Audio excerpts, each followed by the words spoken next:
The paper was cheap. That was the first thing Miss Marple noticed.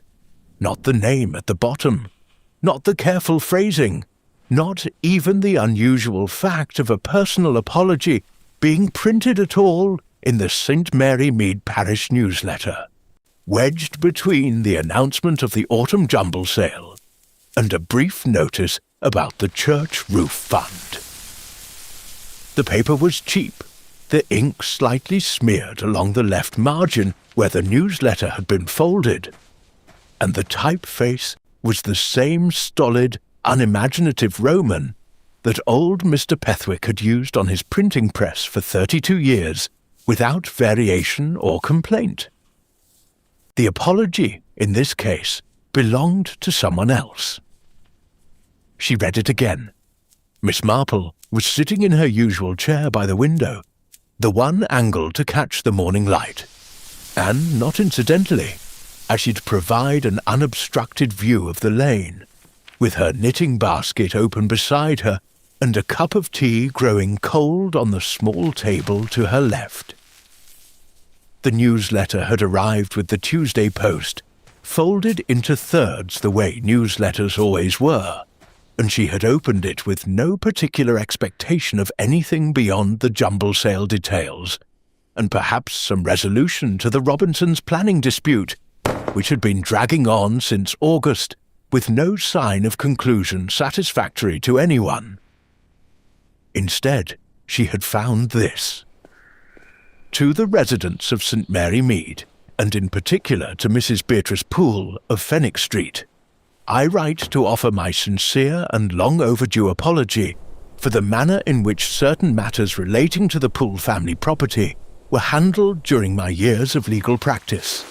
I am aware that the resolution of those matters caused Mrs. Poole considerable distress, and that my role in that resolution was not, perhaps, as impartial as it ought to have been.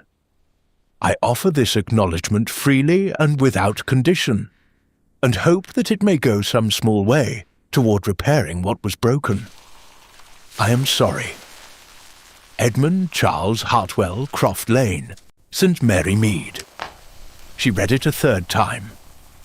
The word that had snagged on the very first reading, like a loose thread catching on a nail, was not any word that appeared in the letter. It was a word that did not appear. The word was inadvertently, and its absence was almost louder than its presence would have been, because the entire letter was constructed in the voice of a man who had wanted to use it and, at the last moment, or perhaps on some careful advice, or perhaps because whoever had written this had not quite thought it all the way through, had not. I am aware that the resolution of those matters caused Mrs. Poole considerable distress. Not, I caused Mrs. Poole distress. Not even, I am sorry for what I did to her. The distress had been caused by matters passive, impersonal, architectural. The letter removed the man from his own apology, the way a careful solicitor removes his client from liability in a contract dispute. It was not the language of genuine remorse. It was the language of managed exposure. Miss Marple set the newsletter down on her knee and looked out at the lane. Outside, the October morning was doing what October mornings did. A pale light, a slight wind, leaves from the chestnut at the Morton's gate, scraping along the road surface in that dry, a papery way that always made her think of correspondence. Old correspondence, the kind kept in boxes. The milk cart had come and gone an hour ago. Mrs. Price Ridley's dog had begun its morning complaint from behind the garden wall, and then, unusually, stopped mid-sentence, which suggested Mrs. Price Ridley had intervened. Everything was entirely ordinary. Edmund Hartwell was dead. She had heard it 3 days ago, on the Saturday, which was to say 2 days after the newsletter had gone to print, but 1 day before it had been delivered, which was the particular timing that had struck her most forcefully when she thought about it now. sitting here with the newsletter in her lap and the tea gone cold beside her. Edmund Hartwell had submitted this apology letter, or someone had submitted it under his name. And then Edmund Hartwell had died, and now the newsletter had arrived with the apology in it, and the whole thing had the uncomfortable quality of a statement made by a man who could no longer be asked what he had meant by it. She knew Edmund slightly. One knew everyone in St. Mary Mead, which was to say thoroughly and with certain specific reservations. He had been a solicitor for 40 years before his retirement.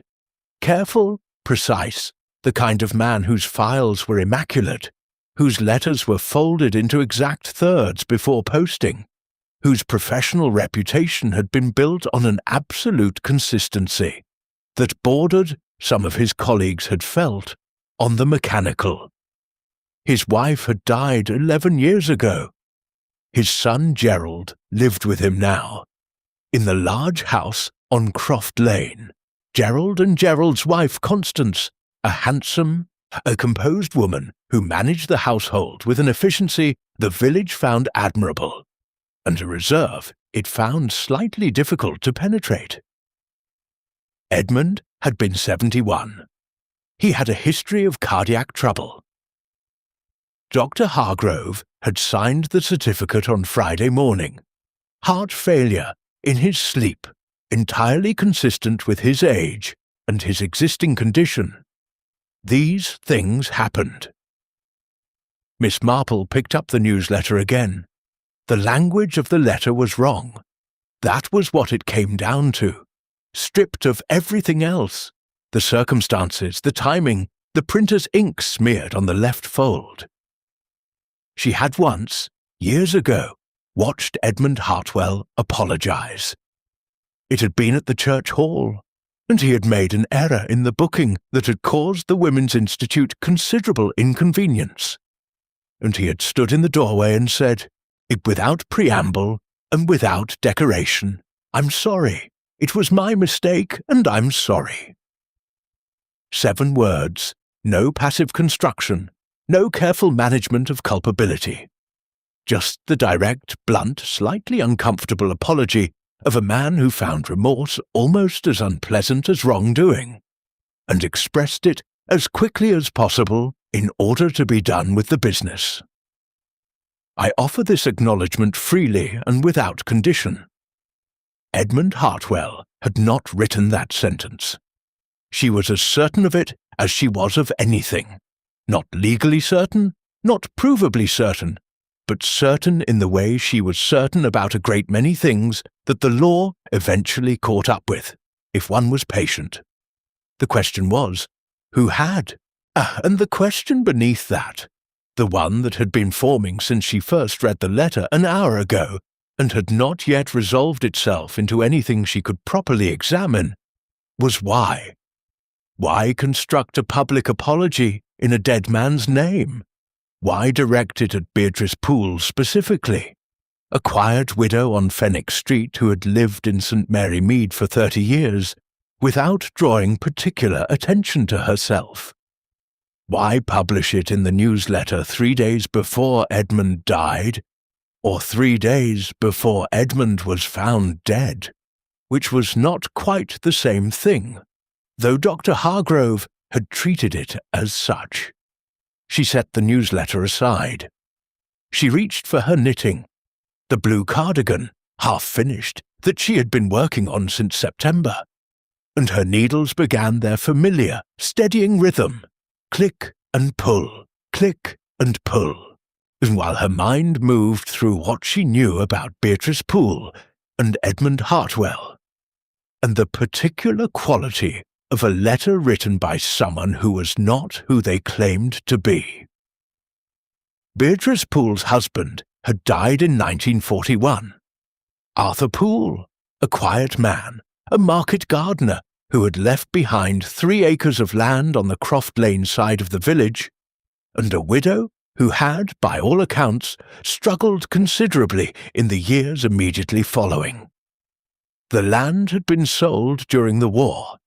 Miss Marple remembered this vaguely. The way one remembered the background details of other people's difficulties, which was to say, incompletely but with a persistent awareness that there had been something slightly unsatisfactory about the whole business. Edmund Hartwell had handled it.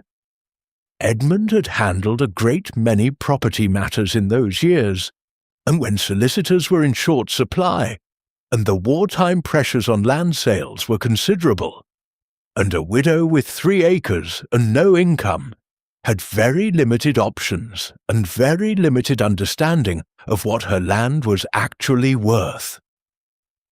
The ink smear on the newsletter's left margin was, she noticed now, in exactly the position where a reader's thumb would rest when holding the page.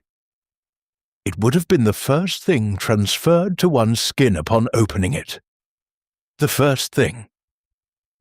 She put the newsletter in the pocket of her cardigan, a deliberate, decided movement, and looked at the lane. She would call on Beatrice Poole this afternoon.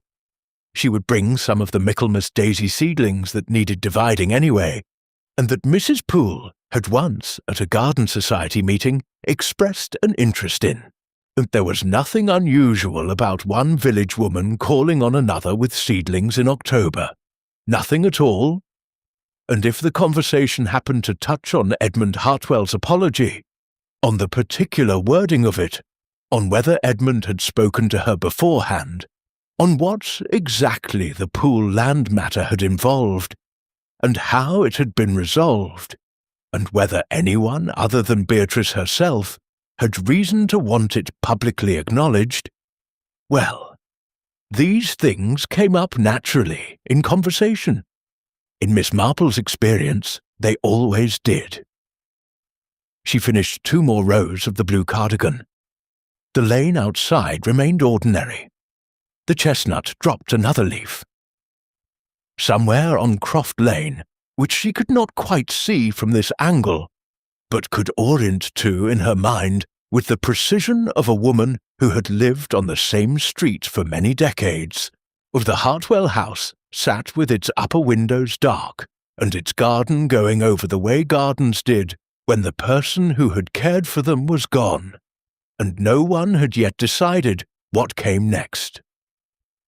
Edmund Hartwell had submitted a public apology 3 days before he died. Someone had wanted something established before he died.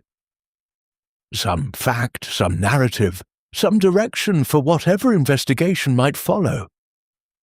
The apology pointed at Beatrice Poole, pointed at her gently, established her grievance, gave her a motive that she had not, until the newsletter, been publicly known to possess.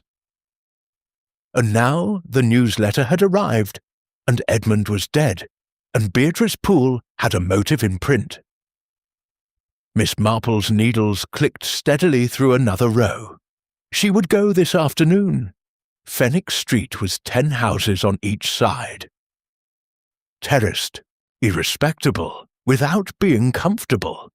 The kind of street where the state of one's front step was considered a statement of moral character, where net curtains moved when footsteps approached, and where a woman arriving with a paper-wrapped bundle of Michaelmas daisy seedlings was noted, catalogued, and filed away by at least 3 separate observers before she had reached the 4th house. Miss Marple was aware of this. She found it, on the whole, useful. Number 7 had a good step. The brass on the door knocker was clean. A small pot of late-flowering pansies sat by the door, tended, though the blooms were going over now, brown at the edges the way October flowers went when nobody quite had the heart to cut them back yet, or when the doing of it felt like an admission that summer was truly finished, and one had better get on with being cold. She knocked. Beatrice Poole was smaller than Miss Marple had remembered. It had been some years since they had spoken at any length. The garden society meetings, a church fete or 2. The brief, pleasant exchanges of women who know each other without quite being friends. She was perhaps 65, white-haired, with the upright posture of someone who had decided early in life that bearing was the one thing circumstance could not take from you. Her hands, Miss Marple noticed, the moment the door opened, were not entirely steady. Not the tremor of age, something more immediate than that. Something like a person who had spent the morning working very hard at being calm, and had not altogether succeeded. Miss Marple, neither pleased nor displeased, careful. What a kind thought. She looked at the seedlings with genuine warmth, the first entirely unguarded expression Miss Marple had seen from her, and stood aside to let her in. The sitting room was clean and spare. A woman living within precise means, every object chosen deliberately and maintained carefully, nothing extraneous and nothing neglected. 2 chairs, a small coal fire not yet lit despite the chill in the air, a writing desk positioned to catch the window light. The desk's surface was clear except for a neat stack of envelopes that Beatrice Poole moved. One smooth, practiced gesture, to the drawer, the moment she noticed Miss Marple's eyes rest on them. "I've had some letters," she said before Miss Marple could speak, "since the newsletter, people being kind. Mostly. How thoughtful of them." Miss Marple sat where she was directed, and accepted the offer of tea with every appearance of a woman whose primary interest was in seedlings and kindness. It must have been something of a surprise, Mr. Hartwell's apology, seeing it in print like that. Beatrice Poole moved to the small kitchen. The sound of water, the kettle set on the ring, cups taken from a shelf with the particular careful sound of someone who was controlling the speed of their own hands. "Yes," she called through. "A surprise. Had he spoken to you about it beforehand? Written, perhaps?" A brief pause, longer than the question required. "No." She reappeared in the doorway, wiping her hands on a tea towel. "No, I hadn't spoken to Edmund Hartwell it must be 30 years. We moved in different circles." "Of course." Miss Marple accepted her tea when it came.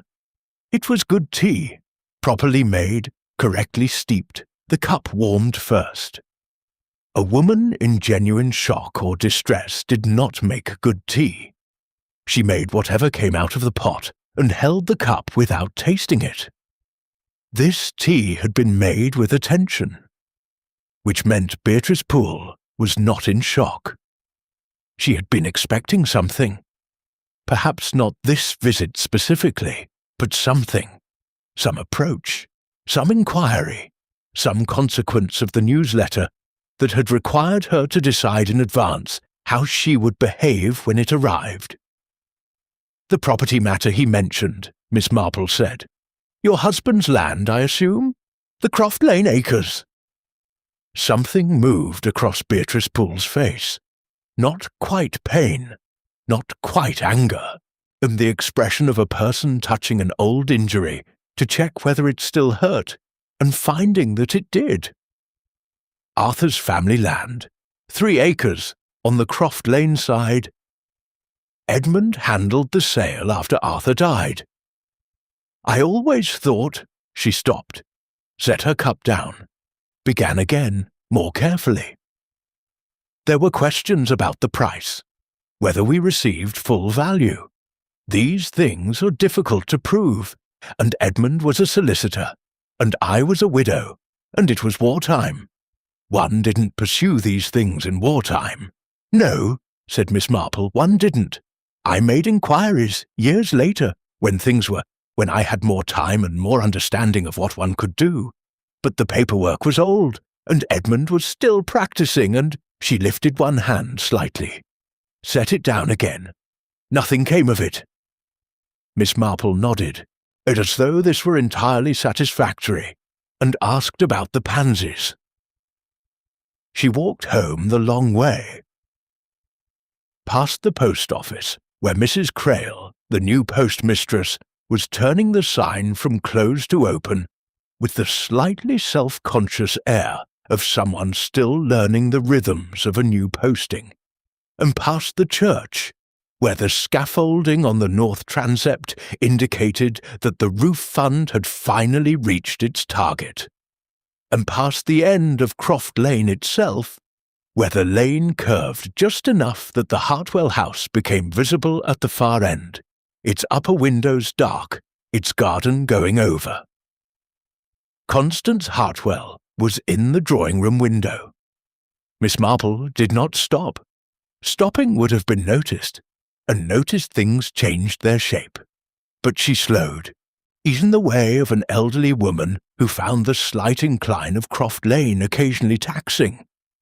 And in slowing, she had time to observe. Constance was standing.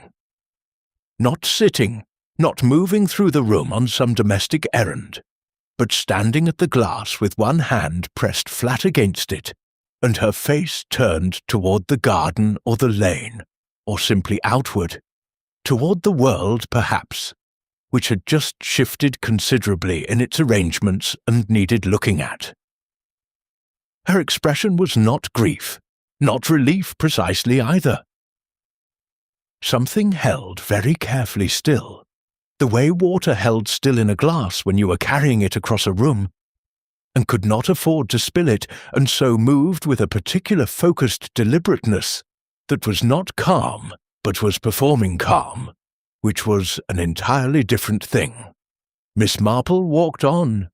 The Crail was locking the post office side door when Miss Marple doubled back. She had remembered, she said, that she needed a book of stamps, and they exchanged the sort of conversation that village life produced so reliably, and that Miss Marple had spent a lifetime recognizing as the richest possible source of information, being as it was entirely unguarded, and offered freely by someone who did not yet know what was significant.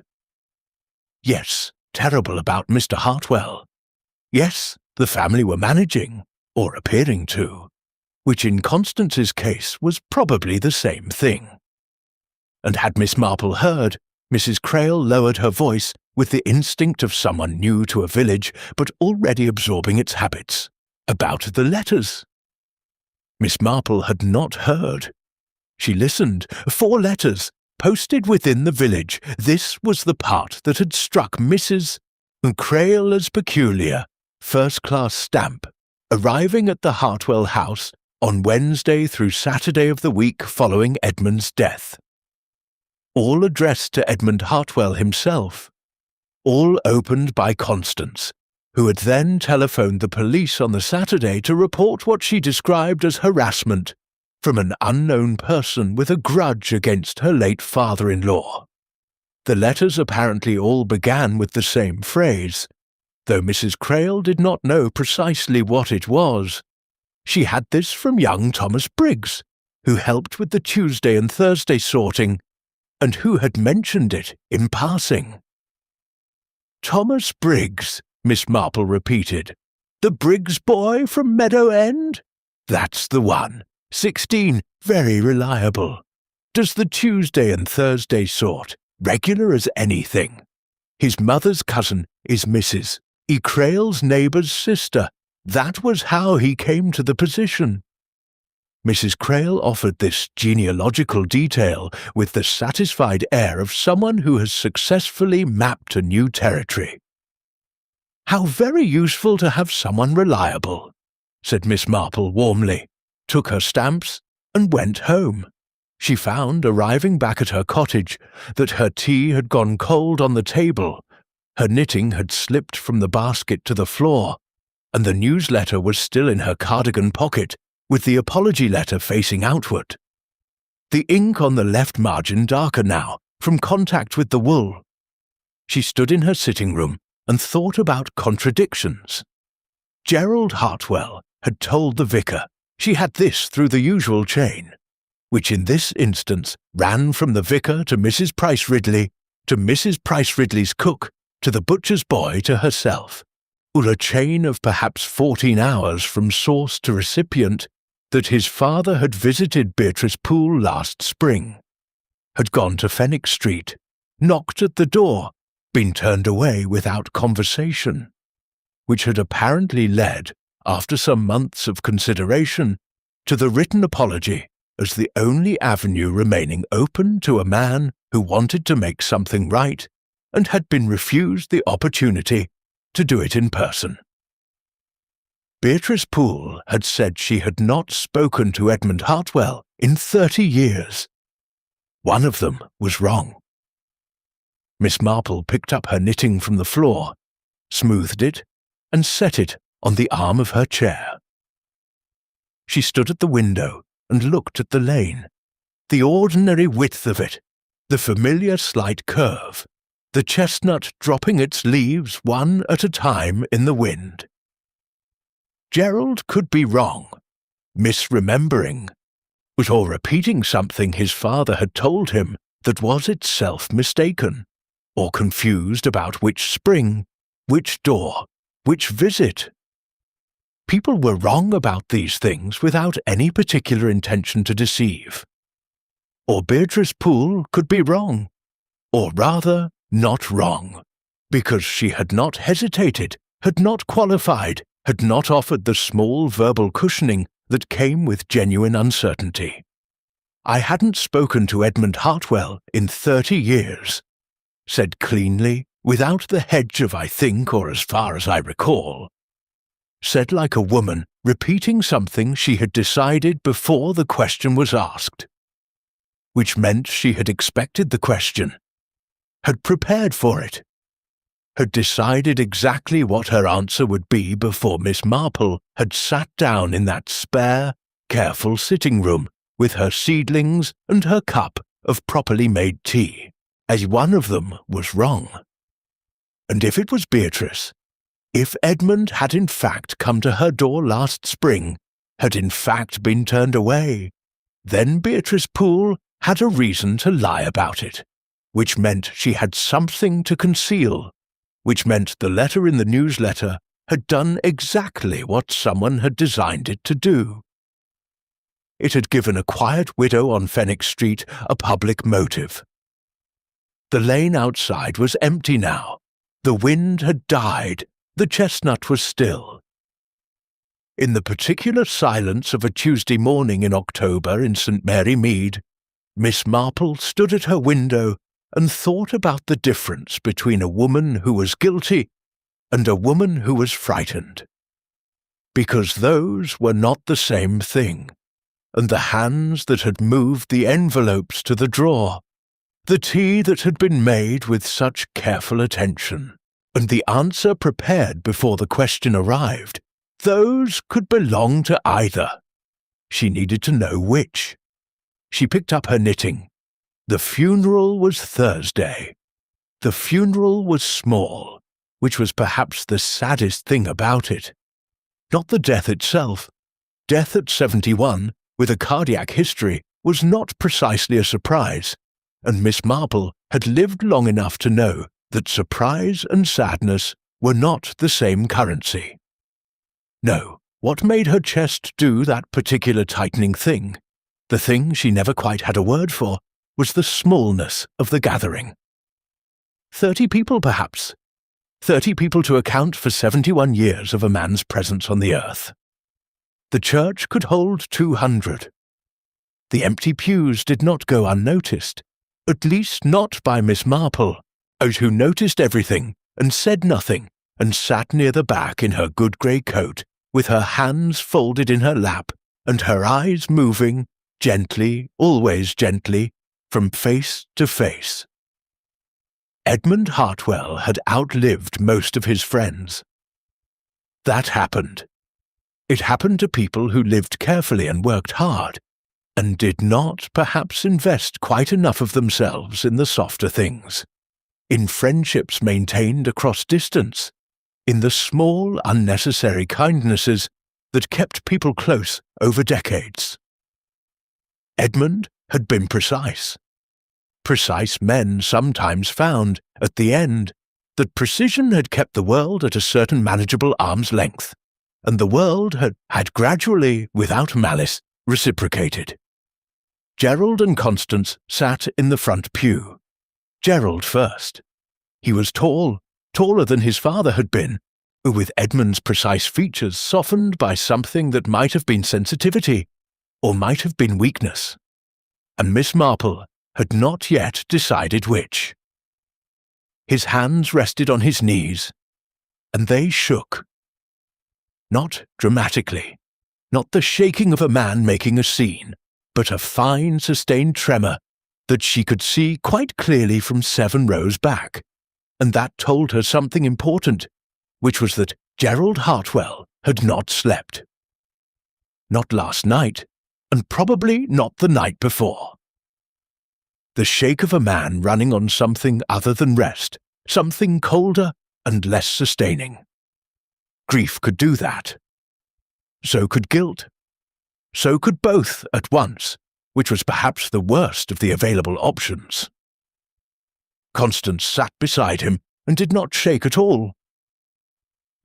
Miss Marple searched for the right word and settled on arranged.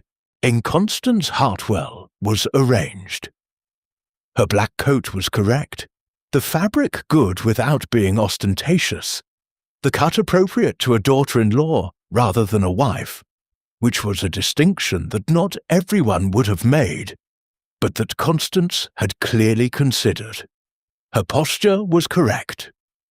When the first hymn began, she opened her hymn book to the right page without fumbling. She had looked it up beforehand, or she had attended enough funerals to know it by heart, and either way it spoke to a woman who had thought in advance about how this morning would go. At the committal, the handkerchief appeared. It was produced at precisely the right moment when the vicar said we commend his soul, and applied with exactly the correct degree of visible distress. Not too much, not a performance for the gallery, just enough to signal a woman in controlled grief, which was, Miss Marple supposed, entirely plausible and entirely possible, and told her absolutely nothing except that Constance Hartwell was a woman who had thought about how she would look when she was being watched. Most people didn't think about that. Most people, at funerals, were too busy actually grieving. After the service, the crowd dispersed toward the churchyard in that shuffling, half-purposeful way of people who have performed a collective ritual and are now uncertain what to do with themselves. Miss Marple moved, carefully, without appearing to move with any intention at all, towards Dr. Hargrove, who was standing near the church wall with his hat in both hands and the look of a man who would very much like to be somewhere else. She liked Hargrove. He had liked him for 15 years, which was why she had been honest with herself, walking to the church this morning, about the fact that what she needed from him was not comfort. "A loss," she said, coming alongside him with the unhurried manner of a woman simply finding herself, by coincidence, in someone's vicinity. He seemed so well at the Garden Society meeting in September. That wonderful talk he gave about the old land records. Cardiac events they can be very sudden. Hargrove's voice had a slight roughness to it, and he was looking at the churchyard wall rather than at her, which told her the roughness was not from the cold. No warning, often. 71 years old, existing condition, the autumn weather, of course, said Miss Marple very gently. You signed the certificate on Friday morning, I understand. A pause, brief, but there. Friday, yes. Mrs. Rudge found him, I heard, early in the morning. Hargrove turned his hat in his hands once. Constance rang me Friday evening. I came that night and he stopped, corrected himself. I came and confirmed it then. made the arrangements for the certificate the next morning. He glanced at her just once, and then away. "My wife has been unwell, Miss Marple. Dorothy, it's been quite a difficult autumn for us. I was not perhaps at my sharpest." "I'm sorry to hear about Dorothy," said Miss Marple, and meant it. "I do hope she's improving." He nodded, grateful for the redirection, and moved away toward the gate. She stayed where she was for a moment. Friday evening. Mrs. Rudge had found Edmund on Friday morning. This was established. It had been established from the beginning of the chain of information that had reached Miss Marple on the Saturday, and it included the specific detail of Mrs. Rudge standing in the doorway for a full minute before her legs would carry her to the telephone. Standing in the doorway. Friday morning. Hargrove had been called Friday evening, which meant someone, Constance almost certainly, since Gerald had been described as away on business for the week, or so the vicar had mentioned in a separate conversation, had waited the entire length of a Friday, between the discovery of a dead man and the calling of his doctor. Perhaps there was an explanation. Perhaps Constance had not known, had been out, had found him herself later in the day. Perhaps Mrs. Rudge had telephoned Constance, and not the doctor. And Constance had, what? Taken time to compose herself? Dealt with other things first? Perhaps. Miss Marple walked toward the Hartwell house with the other mourners and said very quietly, to nobody in particular, perhaps. The gathering was held in the drawing-room and the dining-room, both opened and connected with the double doors folded back, which gave the space a slightly too large quality, the kind of quality that drew attention to how few people were filling it. Mrs. Rudge moved through with plates and cups with the competence of a woman who had decided that her job was to keep things functioning regardless of what the family was or wasn't doing. And there was a dignity in that, Miss Marple thought, a real and underappreciated dignity, the dignity of practical people who show their grief by making sure the sandwiches were right. Oh, she found a position near the doorway to the corridor, naturally, unhurriedly, with a cup of tea, and the slightly vague expression she had cultivated over many decades as a reliable means of ensuring that people spoke freely in her vicinity. One did not listen harder. One simply made oneself into the kind of unobtrusive presence that people forgot to account for. Mrs. Rudge came through with the second tray, and behind her, just visible past the doorframe, was the corridor that led to the kitchen. And from the corridor came voices, low, not private exactly, simply the voices of people who were not performing for a room, who were in the working part of the house, and speaking at working part of the house volume. Mrs. Rudge and someone else. Another woman, one of the helpers brought in for the day, who from the sound of the unfamiliar voice, she said she always brought his evening cocoa, said it was their thing, the two of them, every night. Mrs. Rudge's voice, lower, with a particular flatness to it that was not quite dismissal and not quite anger, but somewhere between the two. He never took cocoa, not in all of the years I've been in this house. A pause. Are you sure? I'm sure. The sound of a tray being set down. Deliberate. Couldn't abide the sweetness. Doctor's orders too, on account of his sugar. His blood sugar. He had Horlicks before that was stopped, and then plain warm milk, last thing at night. I made it myself, most evenings, never once cocoa, not in 4 years. But she said, I know what she said. A brief silence, during which Miss Marple did not move, did not breathe with any particular force. He simply stood at the doorway with her cup of tea and her vague expression. All I'm telling you is what I know. The voices moved further into the kitchen. The double doors between the drawing-room and dining-room were open, and through them Miss Marple could see Constance Hartwell, standing near the window, talking to the vicar's wife, her hand around a cup of tea she had not yet drunk. Her face arranged in the expression she had been wearing all morning. Controlled sorrow, managed grief, the handkerchief absent now but available one assumed, if required. She looked, there was no other word for it, fine, not broken, not hollowed out, not carrying the weight of a loss in the way loss actually weighed, which was heavily and unevenly, and in ways that showed in the body before they showed anywhere else. A Constance Hartwell looked like a woman who had accomplished something difficult, and was now only required to wait for the difficulty to be formally concluded. Miss Marple set her cup down on the nearest available surface. Never took cocoa. Not in 4 years.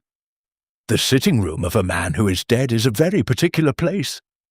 It holds his objects, the arrangement of his things, the indentations in his chair, the book left open at a page he will not finish, and it holds for a little while the shape of his habits, what he drank in the evenings, what he would and would not put in his body, on a doctor's advice, because he was a careful man, and doctor's advice was to be followed.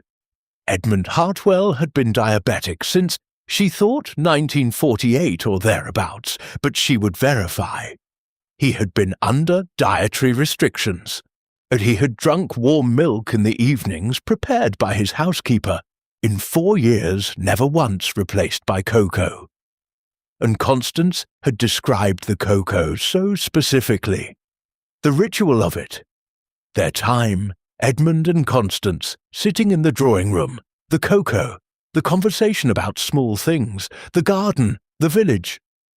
She had offered the detail, not as an answer to a question, but voluntarily, with the warmth of a woman sharing a tender memory, which was, Miss Marple thought now, walking home in the early dark with the sound of the gathering still faintly audible behind her.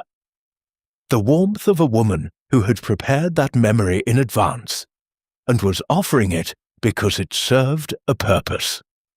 People who were telling the truth did not usually prepare their memories. They remembered, sometimes correctly, sometimes not, and they said I think and I believe, and it might have been Wednesday actually. I'm not entirely sure. They contradicted themselves on small points and were consistent on large ones or vice versa, depending on the person, but they had the texture of someone actually retrieving something from inside themselves, rather than presenting something that had been arranged outside themselves, for viewing. The evening was cold. She pulled her coat closer and walked faster than she usually did, which was something she only did when her mind was moving at a pace that her body wanted to match. She brought him something he never drank. She described it as their ritual. She had 4 years in which to know what his ritual actually was. One did not prepare a false memory unless one needed it. One needed it only if the truth of what had happened, of what had actually been brought to Edmund Hartwell in his sitting room on the last evening of his life, and by whom, and with what in it, was something that could not be allowed to come to light. Miss Marple reached her cottage gate, pushed it open, and stood for a moment in the small front garden with the dark coming down around her, and the first leaf of her own chestnut dropping past her shoulder onto the path. She was not, she reminded herself, a police inspector. She was an elderly woman who grew Michaelmas daisies and knitted cardigans, and had, over the course of a long life in a small village, noticed a great many things that the people around her had preferred to leave unnoticed. She would not leave this one. She went inside. She put the kettle on. or she sat at her writing table and took out a piece of paper and a pen. And the ink ran a little at first, the way it always did on a cold nib, and she wrote 3 things down. Gerald's account. Edmund visited Mrs. Poole. Spring. Mrs. Poole's account. 30 years, no contact. Cocoa. She underlined the 3rd one twice. Then she put the paper in her desk drawer, made her tea, and went to bed. She lay in the dark for a while and listened to the wind moving through the chestnut outside her window, that dry, papery, restless sound, and thought about a man who had been careful all his life, careful with his documents and his diet and his professional conduct, and who had, at the end of it, been described by his daughter-in-law drinking something he never drank.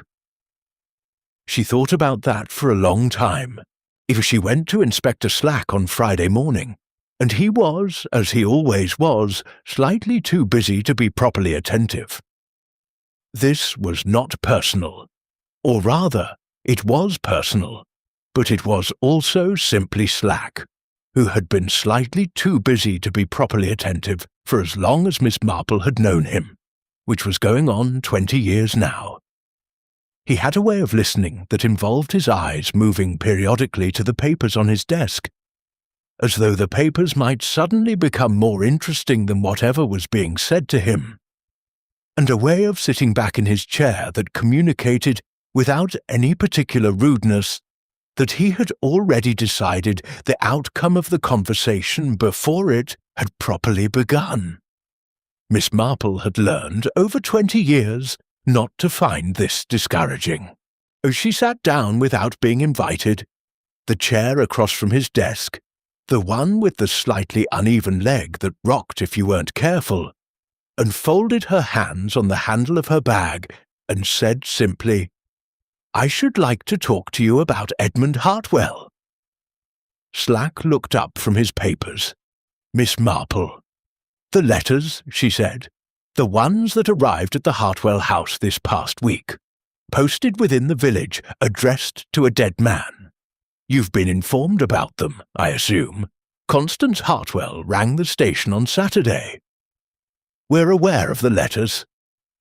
He had the tone of a man confirming that he was aware of something, while simultaneously suggesting that the something was not, in his professional estimation, worth the attention being paid to it. Nuisance correspondence. Happens when there's anything publicly unusual. That newsletter business. People read it. Someone decides to.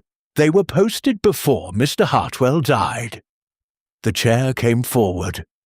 Both of it, all 4 legs on the floor, which was not its natural resting position. "I beg your pardon. At least the first 2.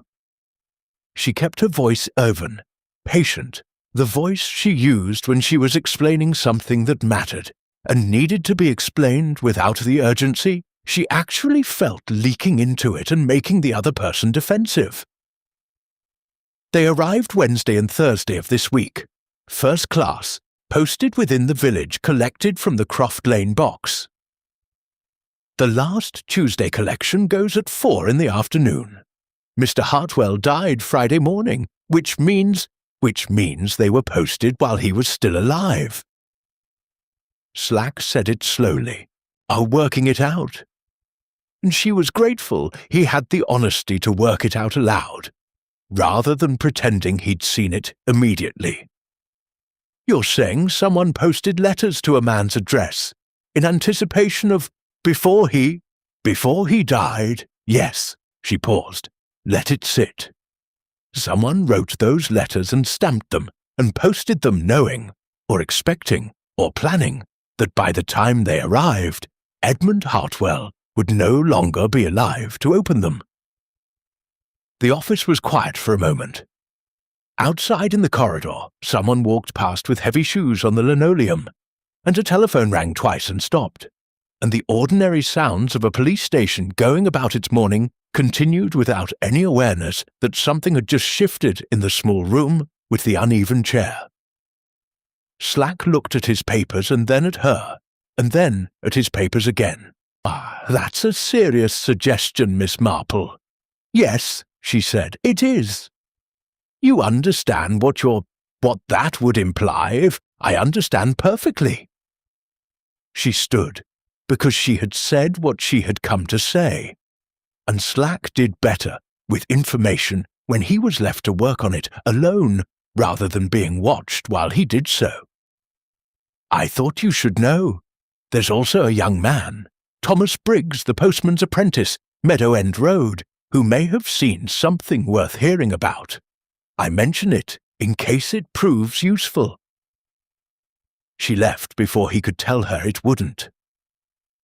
The post office was warm, overheated actually, in the way of small rooms with one large radiator and insufficient ventilation. The smell of paper and rubber bands and the faint metallic warmth of the sorting equipment that sat behind the counter. Mrs.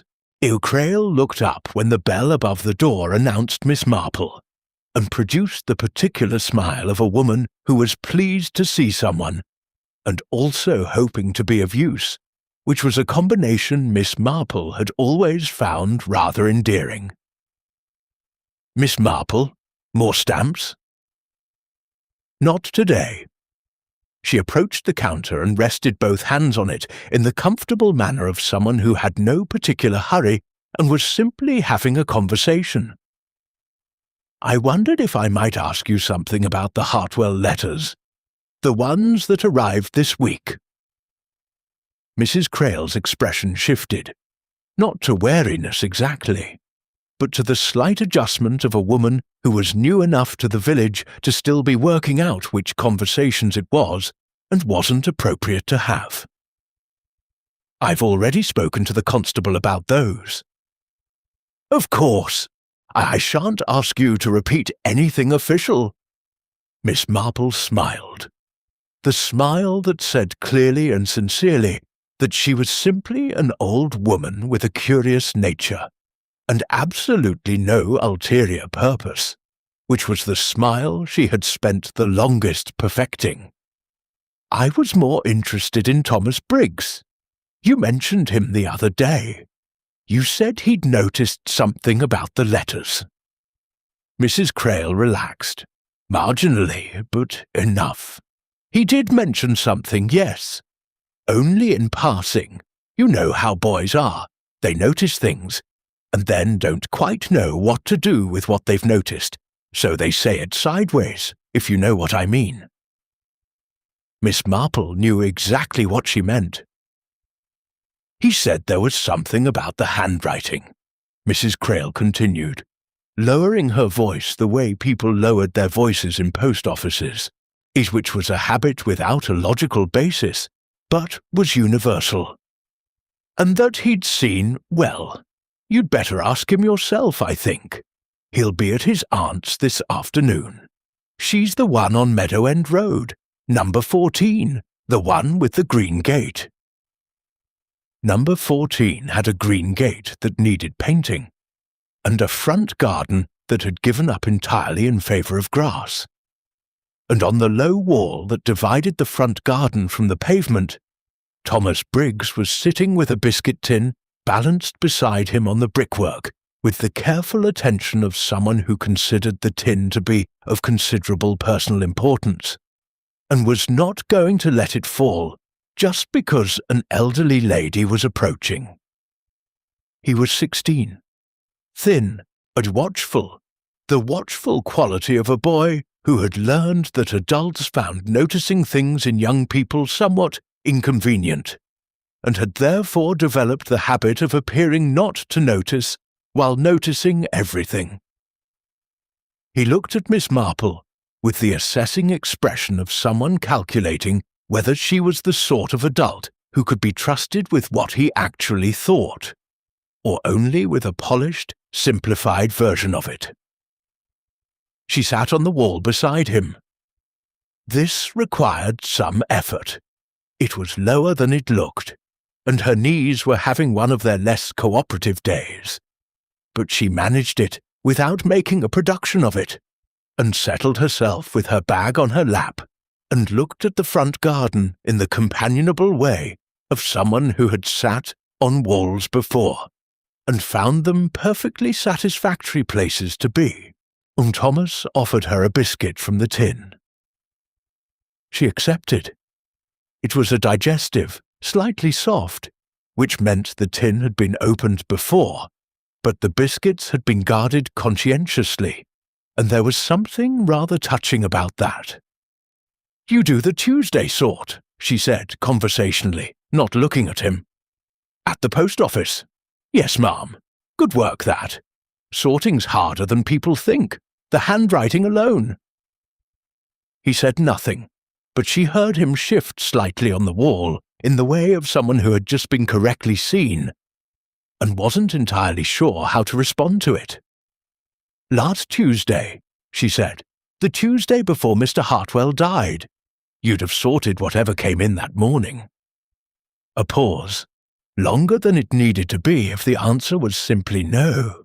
"I didn't sort anything for the Hartwell house that Tuesday," he said carefully.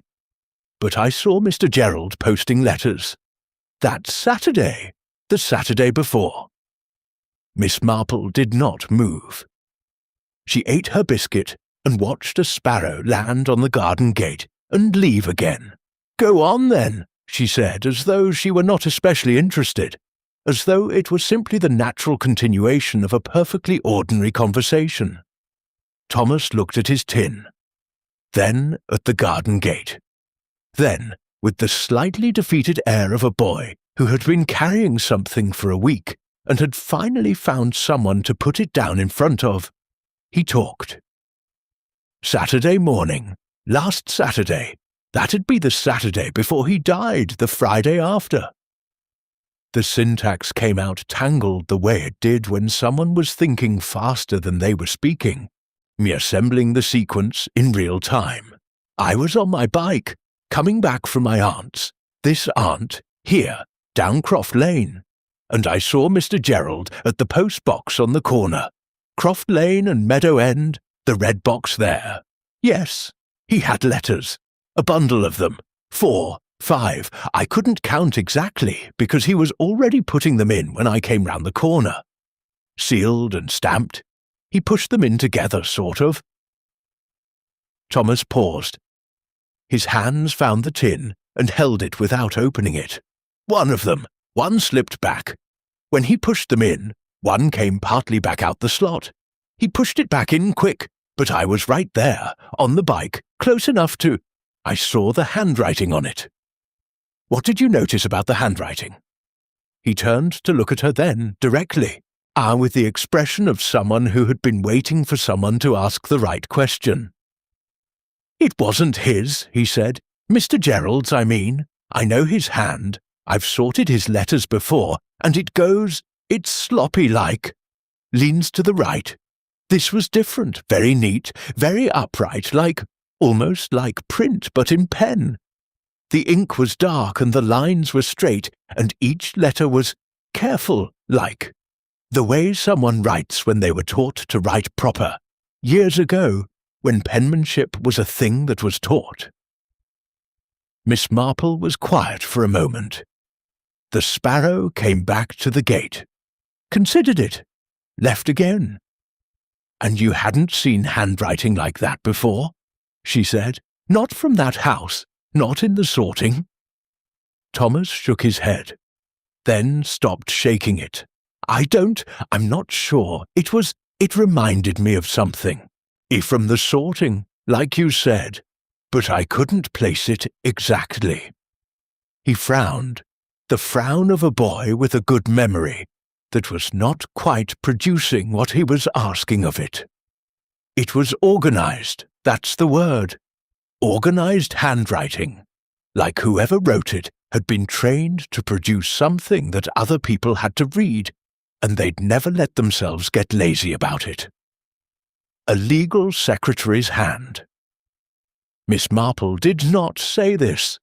She filed it, carefully, precisely, in the place where she kept the things she was certain of but could not yet prove, and said instead, "Did Mr. Gerald see you, as you went past on the bike?" A slight hesitation, just slight, but there. He looked up.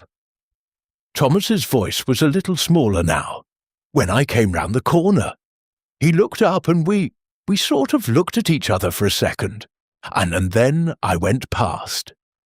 Did he say anything? No. A pause.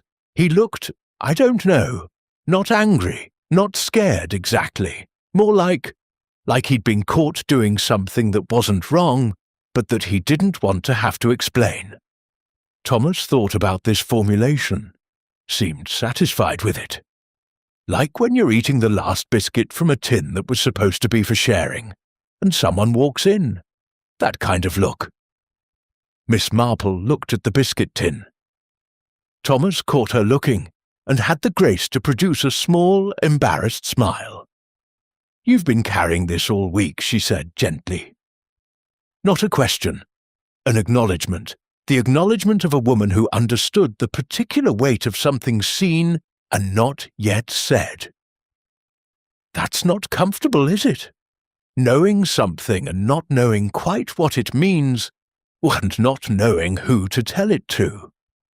Thomas looked at his biscuit tin with an expression that was trying very hard to be 14 years old indifference and not quite managing it. "I didn't know he was going to die," he said. "Mr. Hartwell? When I saw Mr. Gerald at the box, I didn't know. I just thought it was odd." "Of course you didn't know." She said it firmly, because it needed to be firm, because a boy of 16 should not be carrying guilt for the logical limitations of what he could and couldn't have predicted. "You did nothing wrong, Thomas, and you've done something right today, telling me." He nodded, looked away. The sparrow made one more attempt at the gate, and this time stayed, and they both watched it for a moment in silence. The boy and the old woman on the wall, each with the biscuit tin between them, and the October afternoon going cold around them, and the particular stillness of two people who have just exchanged something important, and are not quite ready to move on from it yet. She thanked him, stood with slightly more difficulty than she'd sat, and did not pretend otherwise, and walked away down Meadow End Road in the direction of Croft Lane. The red postbox was on the corner where Thomas had said it was. She stopped in front of it and looked at it for a moment. The ordinary redness of it, the slot, the collection time printed in white on the plate. Tuesday, 4 o'clock, last collection. Gerald Hartwell had stood at this box on a Saturday morning with 4 or 5 letters sealed and stamped, letters addressed to his father's house, in a hand that wasn't his, and posted them 3 days before Edmund Hartwell was found dead. He had looked up and seen a boy on a bicycle. And then he had pushed the last letter in and walked away. Miss Marple stood at the post box and thought about Gerald shaking hands at the funeral. The sustained, sleepless tremor of them, the red eyes, the jaw working. She thought about the look Thomas had described. Not scared, not angry, but the look of a man caught doing something that wasn't wrong, but that he didn't want to explain. Except it was wrong. It was deeply, irreversibly wrong, even if Gerald had not. She was becoming more certain of this with each passing hour. Even if Gerald had not fully understood, at the time he stood at this postbox on a Saturday morning, what it was that he was completing. What sequence of events the posting of those letters was the final preparation for. He had known enough. He had known more than enough. But knowing and understanding were different things. And she thought, and this was not charity, this was simply accuracy. She thought Gerald Hartwell had understood the whole of it only afterward, only when it was done. Which made him a man who had handed a weapon to someone else, and watched them use it, and would now spend the rest of his life with the precise memory of a Saturday morning and a red postbox and the sound of letters dropping into the dark. That was its own kind of sentence. She turned away from the box and walked home. The wind was picking up, a proper autumn wind now, but with teeth in it, and the leaves along Croft Lane lifted and resettled in the way of things that were trying to stay put and finding it increasingly difficult. The Hartwell house, as she passed it, had lights on in the drawing room. Both lights. Someone home, Gerald back from wherever he had been, or simply Constance, moving through rooms that were now hers, in a way they had not been a week ago. Miss Marple did not look at the window. She walked on, and behind her the leaves lifted again and settled and lifted, and would not stay still. She almost didn't go. That was the thing she admitted to herself, of standing at her cottage door on Thursday morning, with her coat half on and her gloves in her hand, and the Hartwell house sitting at the end of Croft Lane, in the grey October light, like a question she wasn't entirely sure she wanted the answer to. She was tired.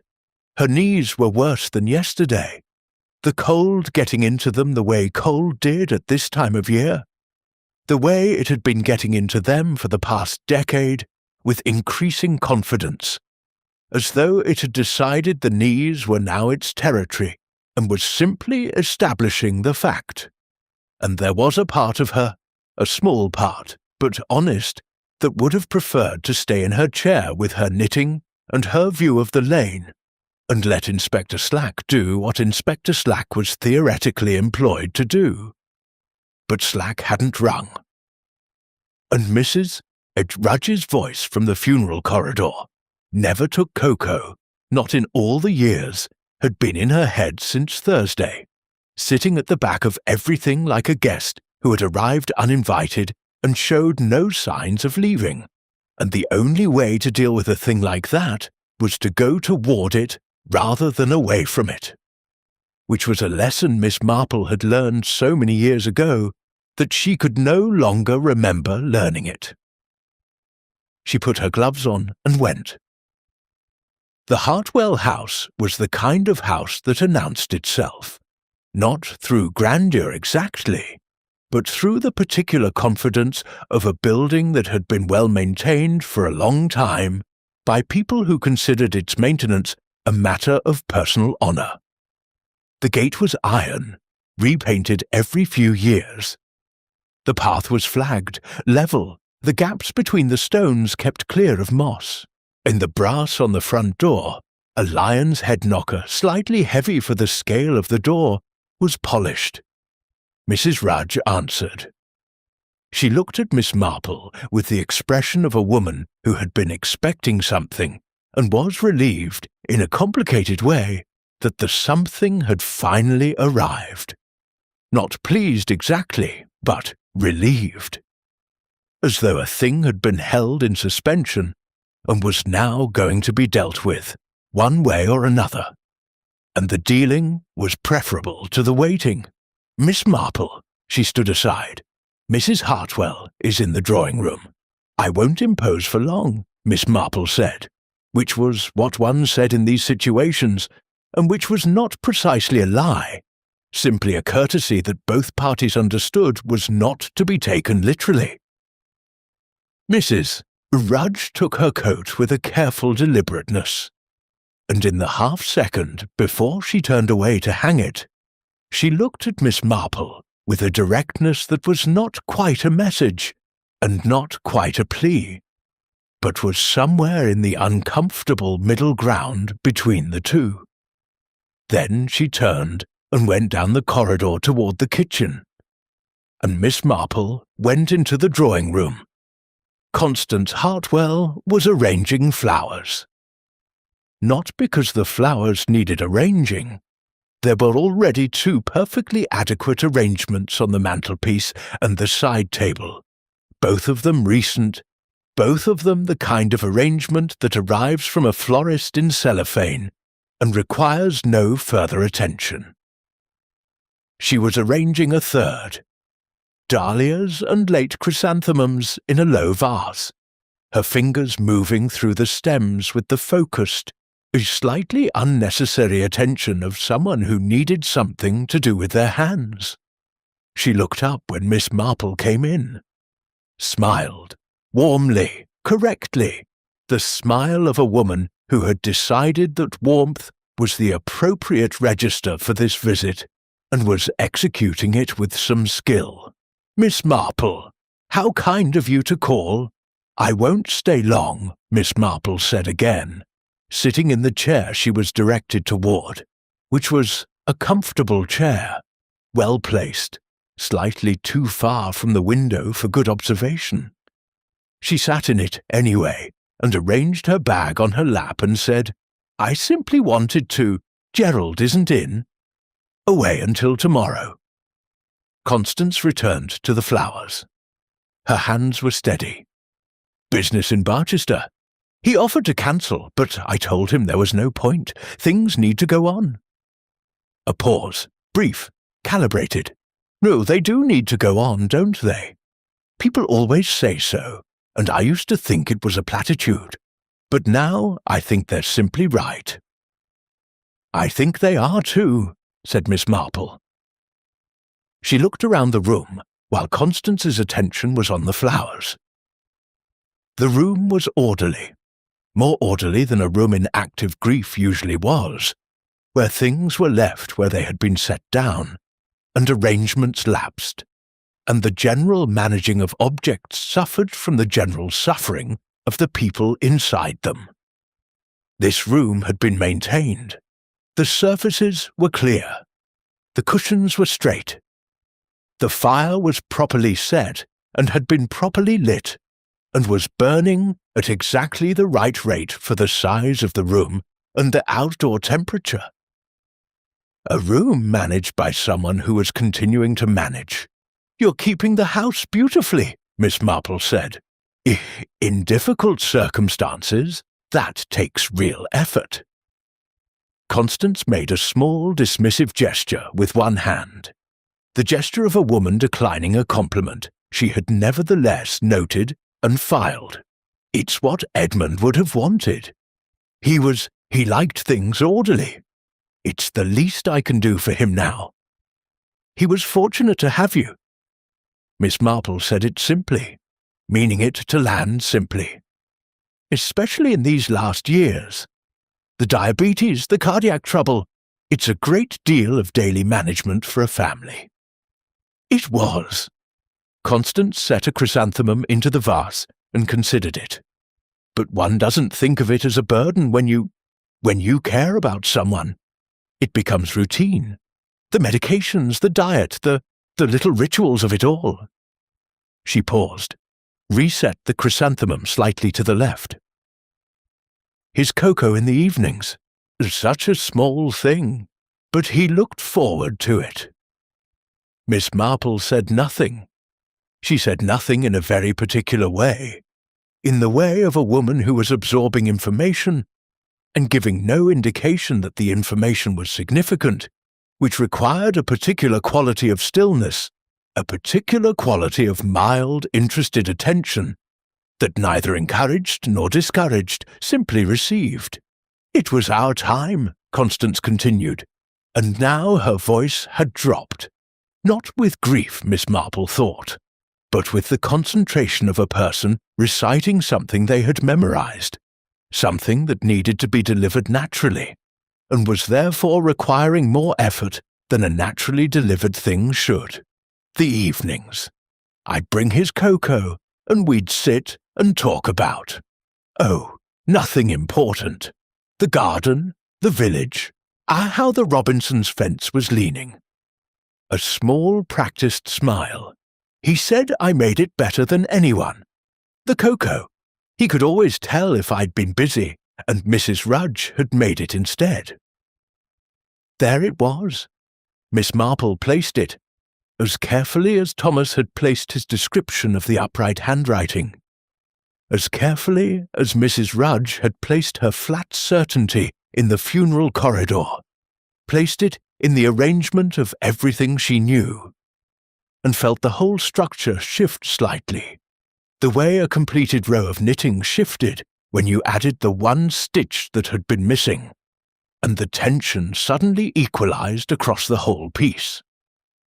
He could always tell if Mrs. Rudge had made it instead. So Mrs. Rudge had sometimes made it. Except Mrs. Rudge had said, clearly without qualification, that to someone she had no reason to perform for, that she had never made cocoa in this house. Not once, not in 4 years. One of them was lying, and the one who was lying had volunteered the detail, had introduced Mrs. Rudge into the story herself, unprompted, had used Mrs. Rudge as a corroborating prop in a narrative that Mrs. Rudge, if asked, would flatly contradict. Which meant Constance had not expected Mrs. Rudge to be asked. Which meant Constance had not thought carefully enough about Mrs. Rudge, had not accounted for the housekeeper the way she had accounted for everything else, the coat and the handkerchief, and the arranged flowers, and the maintained house, and the evening cocoa, and the warm, correct smile. One small thing left out of the arrangement. The door opened, and Mrs. Rudge came in with the tea tray, and she set it on the low table and began to arrange the cups. And as she leaned forward to set down the milk jug, she turned her head and looked at Miss Marple. It was a brief look, fully brief. But it was not the look of a woman going about her ordinary duties.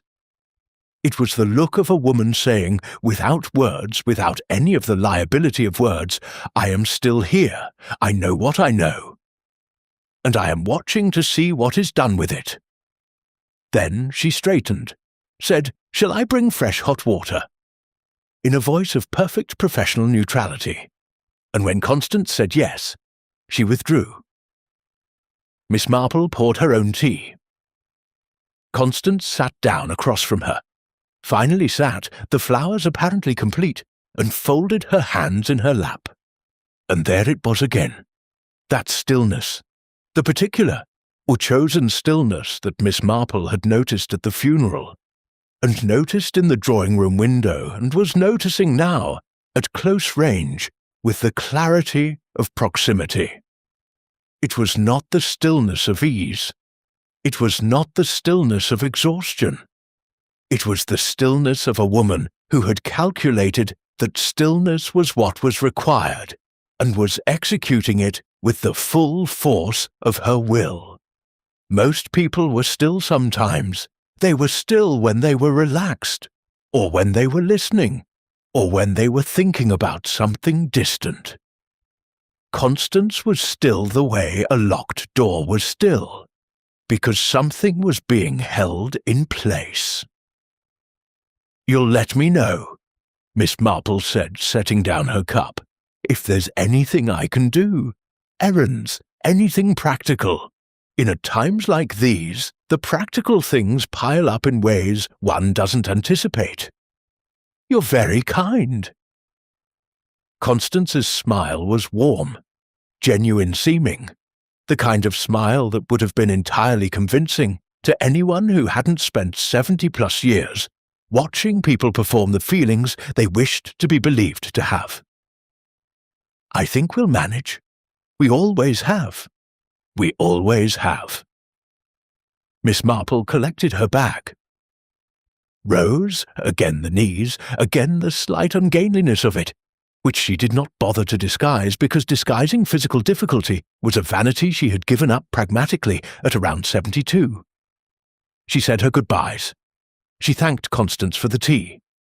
She allowed Mrs. Rudge, who appeared with uncanny timing in the entrance hall, to help her with her coat, and in the 2 seconds of that transaction, coat held, arms found, and collar settled, Mrs. Rudge leaned in slightly and said, in a voice pitched precisely below the threshold of carrying, He never had cocoa, not once.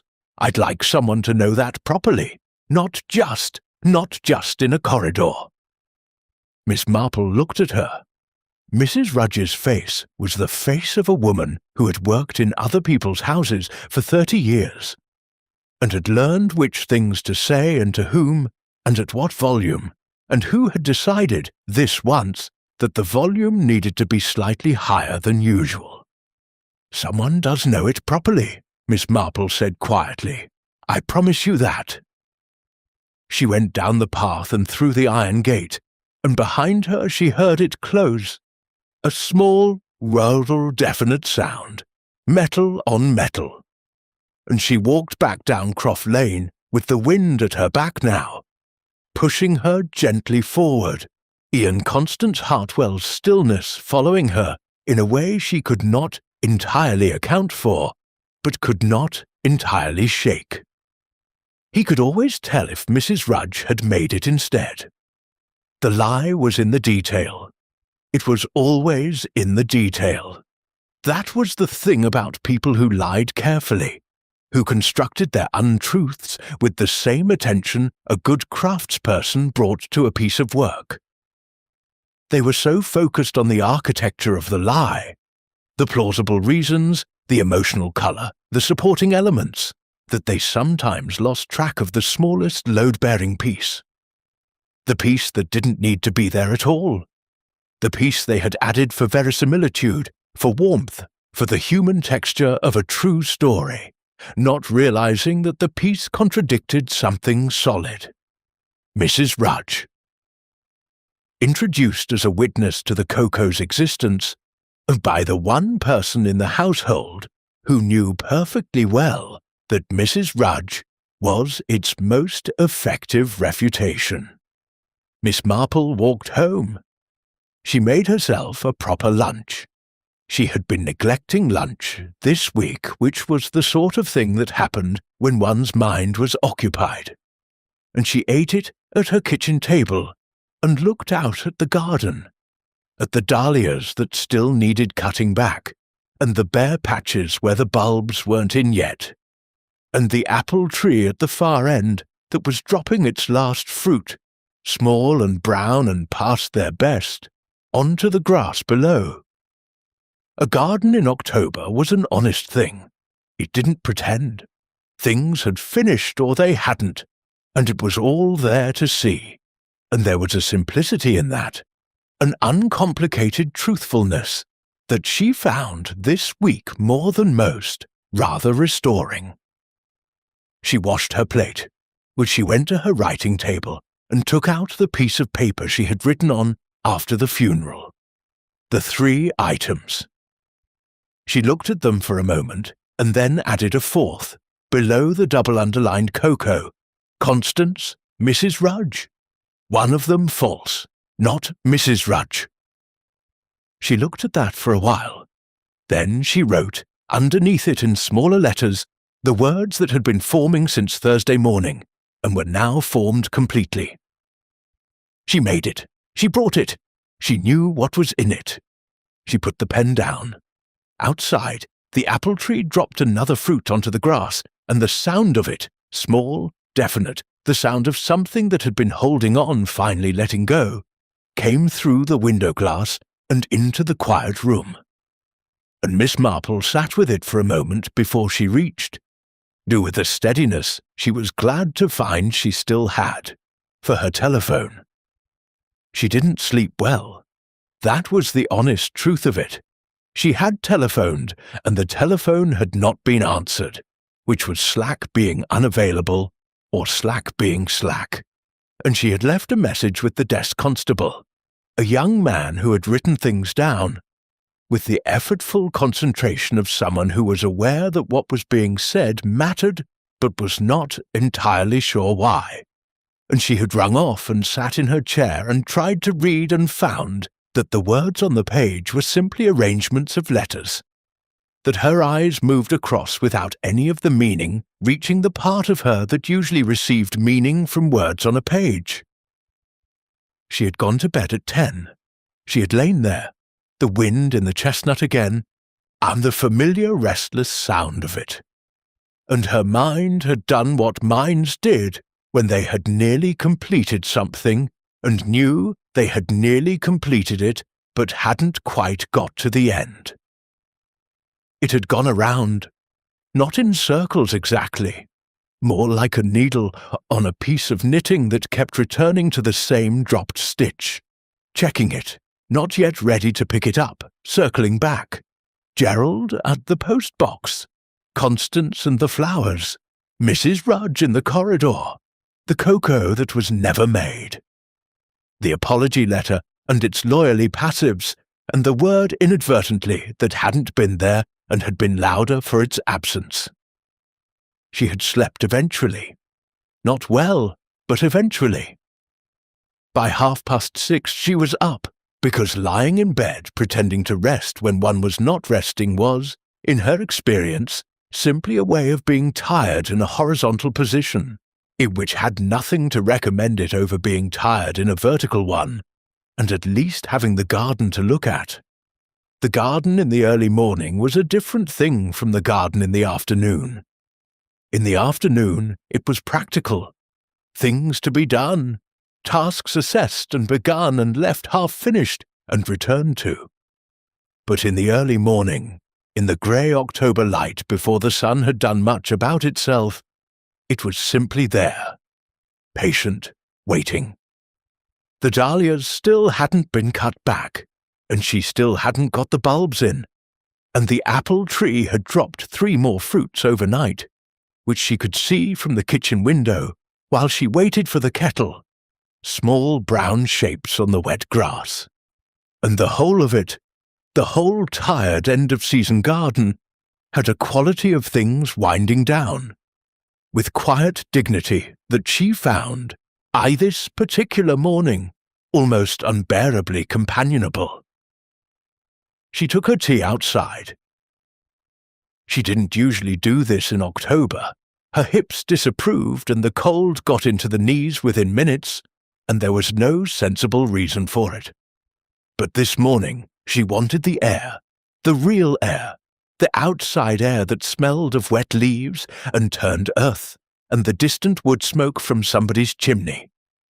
Because inside the cottage everything smelled of the closed-up warmth of a night's heating, and she needed the other thing, the sharper thing. She stood at the edge of the flower bed with her tea and looked at the dahlias. They had been magnificent in September. Deep red, the colour of something that meant business, standing up straight and certain in the way dahlias did when they were at their best. Not pretty exactly, but definite. Emphatic. By mid-October, they had become what they were now. Brown at the edges, heads dropped, the colour gone out of them. The way colour went out of things that had used themselves up completely in the being of what they were. She should cut them back. She kept not cutting them back. There was, she acknowledged, something about cutting back a thing that had been good, that required a particular kind of resolve, even when the cutting was necessary and kind, and the right thing to do. You had to decide that the being finished of it was real, and that the cutting confirmed rather than caused the finishing. And some mornings that decision was available, and some mornings it wasn't, and this morning it wasn't. So she stood with her tea and left them as they were. The Satterthwaite case had been 1931. She had been 61, old enough to know what she was looking at, young enough that the knowing had still come with a quality of shock to it. A genuine surprise at what people were capable of when what they stood to lose was large enough. Herbert Satterthwaite had been pleasant, mild, careful, with the particular mildness of men who committed their worst acts very quietly, without drama, in the administrative spaces of daily life. The desk, the letter, the carefully prepared document. He had forged Eleanor's letters. Not many, 6 or 7, written in a hand close enough to Eleanor's to pass for it among people who knew Eleanor only slightly, strange enough to alarm people who knew her well and had begun to wonder. The letters had been paranoid, accusatory, disconnected from reality in the specific, clinical ways that suggested a particular kind of deterioration. Eleanor had been shown to doctors. The doctors had reached their conclusions. She had spent 8 months in a private clinic in the Midlands, during which time Herbert had quietly reorganized several financial arrangements in ways that would have been impossible with Eleanor present and lucid and in possession of her legal rights. It had been a cousin who stopped it. Sharp-eyed woman, Agnes, who had known Eleanor since childhood and had finally been permitted to visit and had read the letters and the originals kept as evidence of Eleanor's condition, and had said, quite simply and with the authority of 40 years of knowing someone, "Eleanor doesn't write like that. Eleanor never uses semicolons. She thinks they're pretentious. 1 punctuation mark, 8 months. One cousin who knew her well enough to notice." Herbert had gone to prison. Eleanor had come home.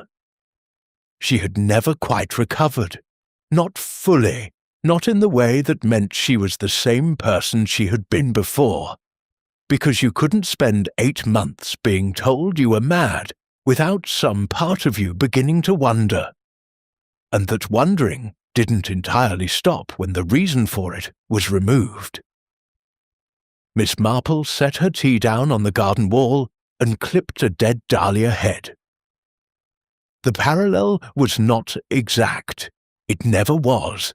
The mistake people made, she had always thought, was to look for identical cases, when what you were actually looking for was the shape underneath the surface details, the mechanism, the motivation, the particular way in which one person had decided that another person's existence, or freedom, or reputation, and was something that could be managed and adjusted to suit what the first person needed. Herbert had needed Eleanor discredited and removed. He had manufactured evidence, letters, to achieve it. Gerald and Constance had needed Edmund discredited and, ultimately, removed. They had manufactured evidence too. A public apology that made him appear guilty of something. Threatening letters that made him appear to have a dangerous enemy. A narrative, constructed in advance, that pointed suspicion in a specific direction and away from the people standing closest to him. It was the same shape. Different details, same shape.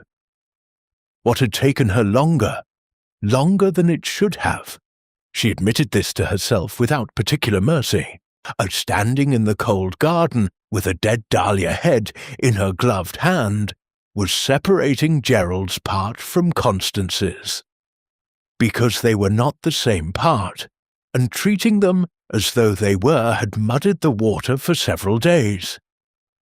Gerald had forged the apology letter, or had submitted it, typed it perhaps on Edmund's typewriter, or on his own, and signed Edmund's name, knowing old Mr. Pethwick never questioned a submission, and would simply set what he was given.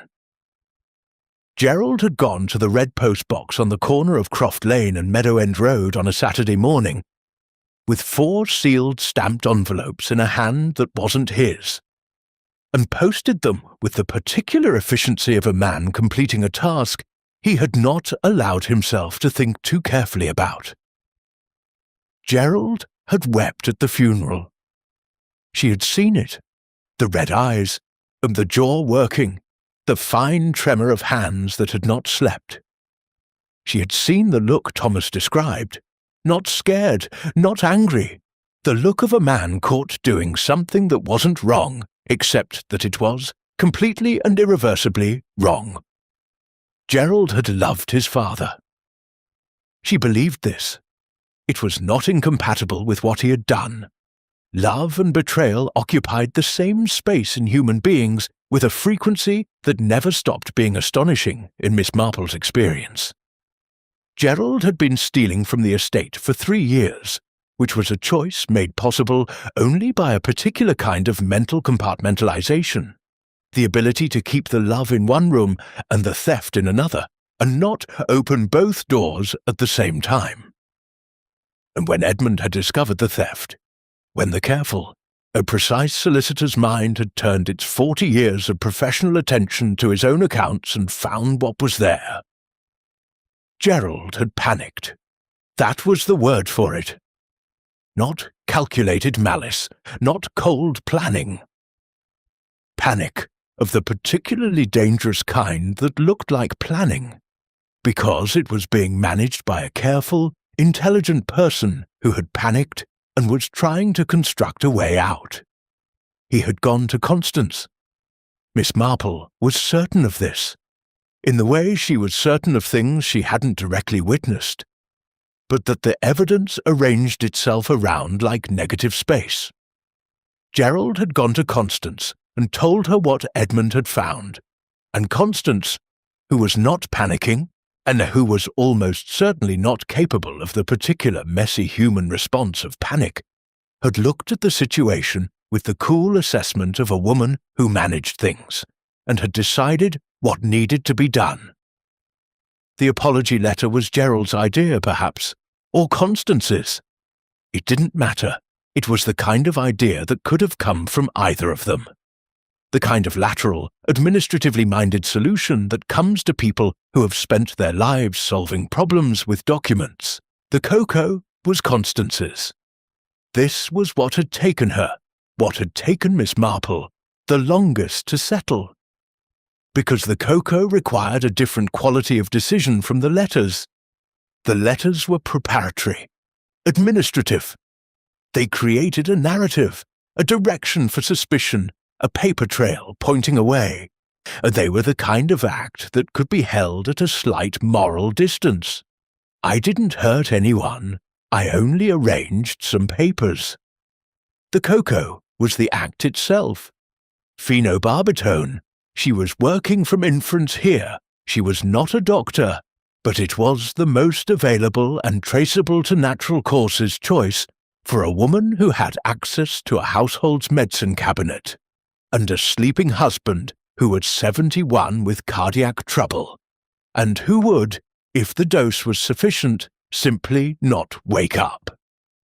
Dr. Hargrove, distracted by Dorothy's illness, called not in the morning when Edmund was found, but in the evening 12 hours later, by which time the body had been lying undisturbed, and the cause had written itself across the circumstances in the most natural-looking hand available.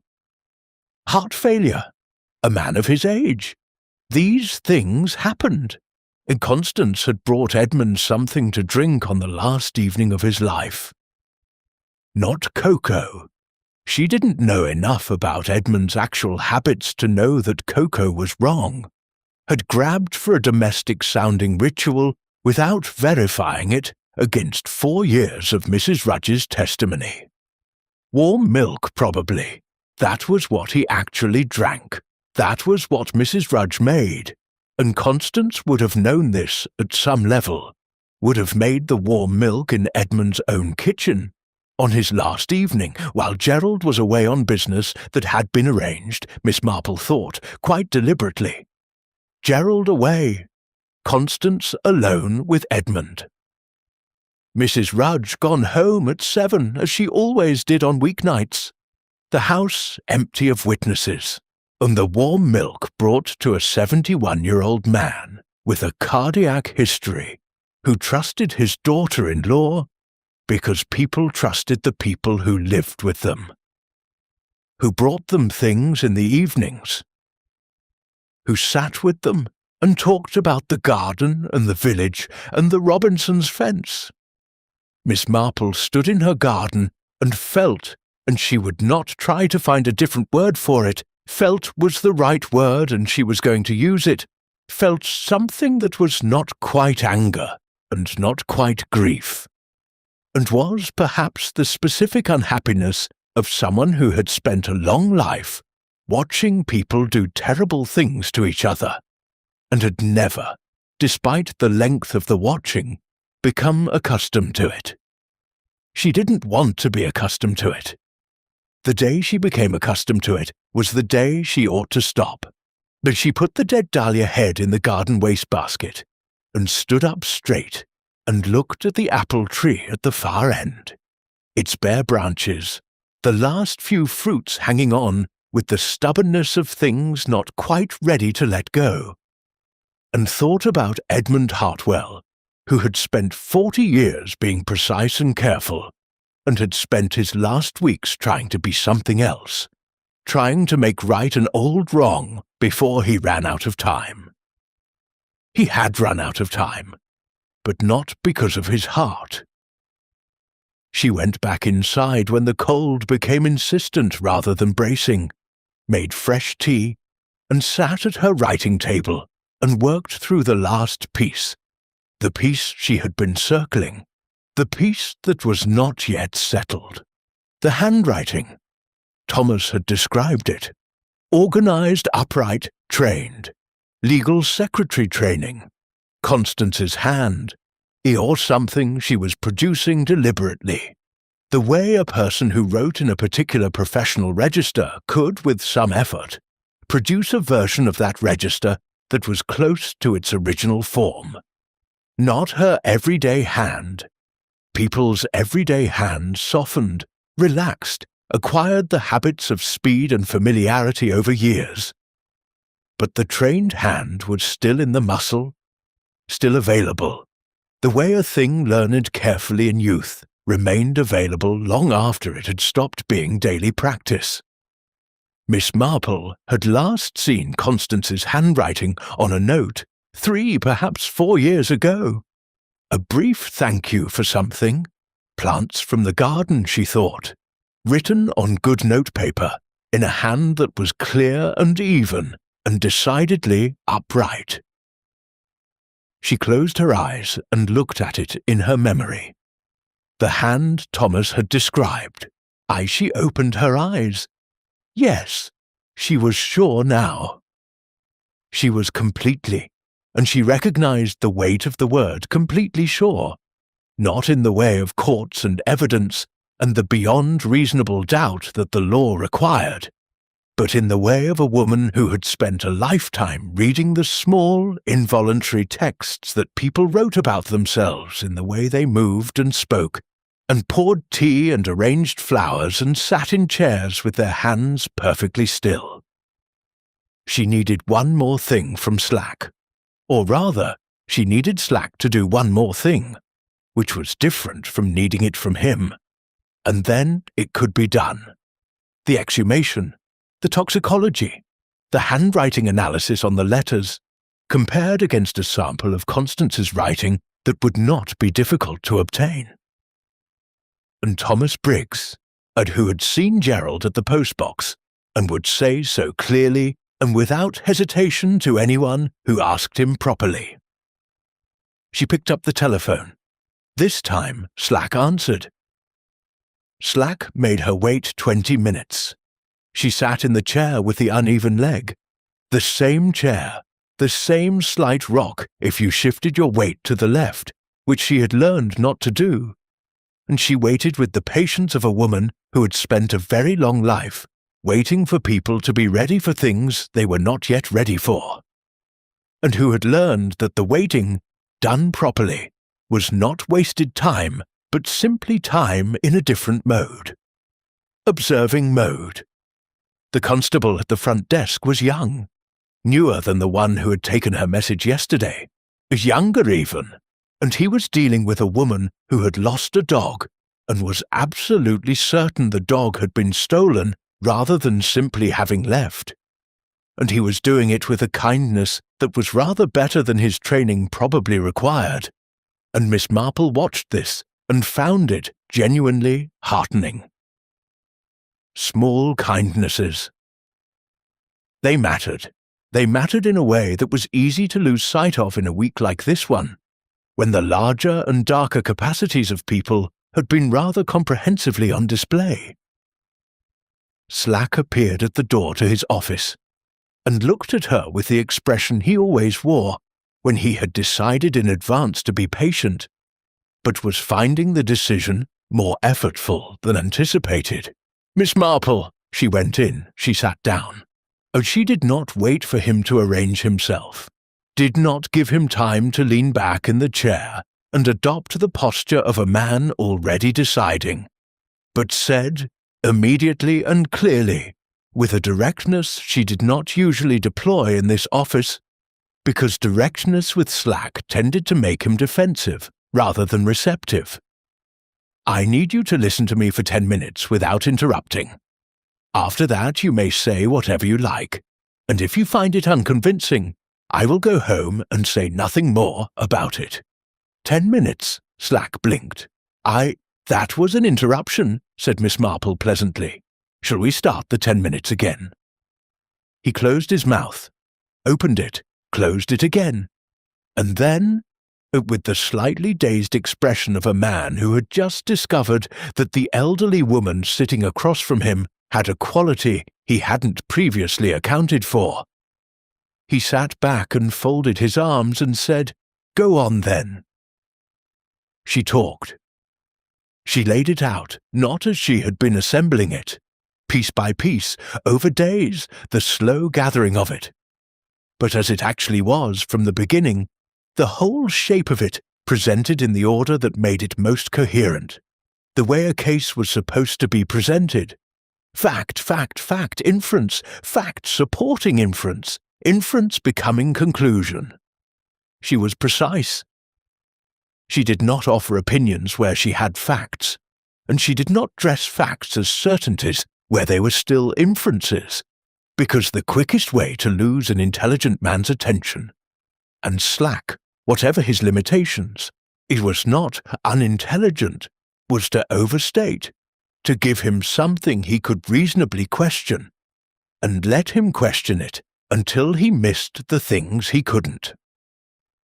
Edmund Hartwell, diabetic since 1948, dietary restrictions confirmed by his GP, warm milk in the evenings for 4 years, confirmed by Mrs. Rudge, who had worked in the house throughout, and who had never once prepared cocoa. Constance Hartwell, in conversation with Miss Marple, describing a nightly cocoa ritual, introducing Mrs. Rudge as an alternative preparer, which Mrs. Rudge would flatly contradict. Slack's pen moved. The apology letter in the newsletter, lawyerly language, passive constructions, the specific impersonal framing of a solicitor managing liability rather than a man speaking his conscience. Edmund Hartwell's known communication style, direct, blunt, documented across years of professional and personal correspondence, entirely inconsistent with the published letter. Submission to the newsletter required only a typed document. Old Mr. Pethwick had never questioned a submission in 32 years. The pen moved again. Thomas Briggs, 16, post office sorting assistant, reliable and professionally trained to observe handwriting. On the Saturday before Edmund's death, 3 days before, he had seen Gerald Hartwell at the post box on the corner of Croft Lane and Meadow End, posting a bundle of 4 or 5 sealed stamped envelopes. One envelope had partially slipped back from the slot, and Thomas had seen the address and the handwriting. Precise, upright, organized, trained. Not Gerald Hartwell's hand, which Thomas knew from prior sorting. Consistent with the hand of a person with formal penmanship training. Constance Hartwell had been employed as a legal secretary before her marriage, a fact she had mentioned at the Garden Society 3 years ago. Slack had stopped leaning back. The 4 letters received at the Hartwell house, Wednesday through Saturday of the following week, all beginning, according to Thomas who had seen one briefly opened, with the phrase, "You already know what you did," posted to a man who was already dead for at least 2 of them, which meant whoever posted them had known, or planned, that Edmund Hartwell would not be alive to receive correspondence posted on a Tuesday. Dr. Hargrove, called not Friday morning when Edmund was found by Mrs. Rudge, but Friday evening, a gap of approximately 12 hours, during which the body had lain undisturbed, and during which Constance Hartwell had been alone in the house. Dr. Hargrove, whose wife was seriously ill, who had been distracted and under strain, and who had confirmed, in conversation with Miss Marple, that he had not been at his sharpest. The pen had stopped moving. Slack was looking at her now. Properly looking, the papers on his desk entirely forgotten, his arms unfolded, his weight forward on the desk in the posture of a man who had arrived somewhere he hadn't expected to be, and was recalibrating. The purpose of the letters and the apology, Miss Marple said, was to establish a narrative before Edmund died. A narrative in which Edmund had a guilty conscience, the apology, and a secret enemy, possibly connected to his old legal practice, the threatening letters. The natural direction of investigation, following that narrative, would be toward Mrs. Beatrice Poole of Fenwick Street, whose long-standing grievance against Edmund had been publicly established by the apology letter itself. Mrs. Poole is an innocent woman who has been rather neatly arranged to look like a suspect. She paused. "The cocoa," she said, and she could hear in her own voice the small additional weight she gave the word, the weight of Mrs. Rudge in the corridor, and Thomas on the wall, and the piece of paper in her desk drawer with its double underline, is the centre of it, not the letters. The letters are misdirection. The cocoa, or rather what was brought to Edmund Hartwell in place of cocoa on the last evening of his life, by the person who brought him his evening drink every night, the person he trusted to bring it, that is the thing that needs to be examined. The office was very quiet. Outside in the corridor, the telephone rang and was answered, and the voice of the desk constable moved past the door and away, and a door opened and closed somewhere further down the building, and all of it was very ordinary and very distant from what was in the room. Slack said, "You're asking me to apply for an exhumation?" "Yes, on the basis of a housekeeper's comment about cocoa and a 16-year-old boy who saw someone posting letters." Miss Marple looked at him steadily. "I'm asking you to apply for an exhumation on the basis of a housekeeper's direct and unequivocal testimony, contradicting the stated alibi of the primary beneficiary of the estate, a 16-year-old boy's eyewitness account, placing the victim's son at the post box 3 days before the death-posting letters, in a hand inconsistent with his own, a 12-hour gap between the discovery of the body and the calling of the doctor, a published letter that does not match the victim's known communication style, and a cocoa ritual that cannot have existed because the victim was diabetic and the housekeeper never once made it." She paused. "That is rather more than cocoa and a boy on a bicycle." Slack was quiet for a moment. Then he said grudgingly, with the specific tone of a man who was changing his mind and was not going to make a production of it, "I'll need to speak to Mrs. Rudge." "Yes," said Miss Marple. "And the Briggs boy?" "Yes. And I'll need to bring in Gerald Hartwell for a conversation." "Yes." She stood because she had learned over 20 years that leaving at the right moment was as important as arriving at the right moment, and the right moment to leave was before Slack had time to re-examine his own conversion and find reasons to retreat from it. "I'll leave you to it then. You'll know what to do."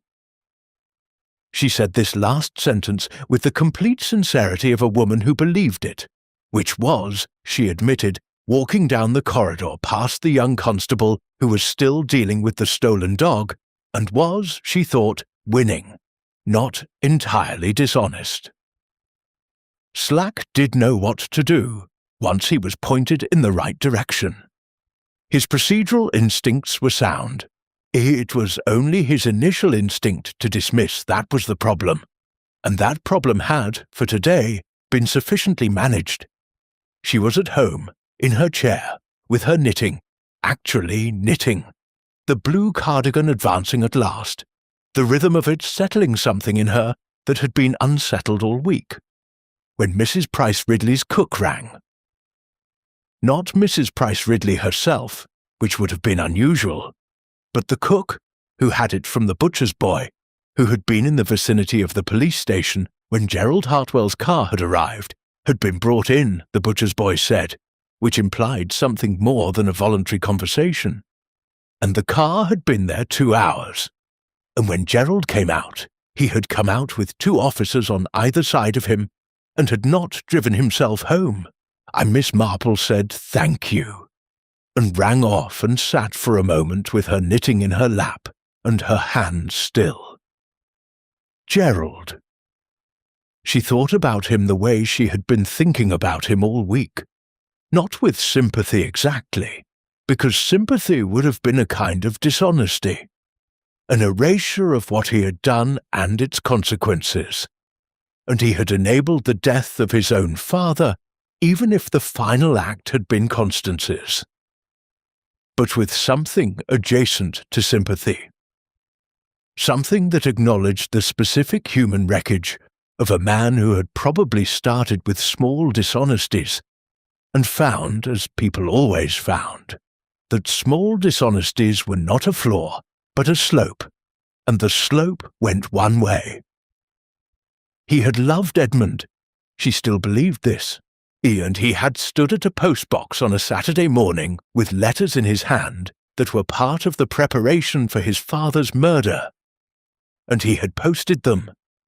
And he had looked up and seen a boy on a bicycle, and he had pushed the last letter in and walked away. She picked up her knitting.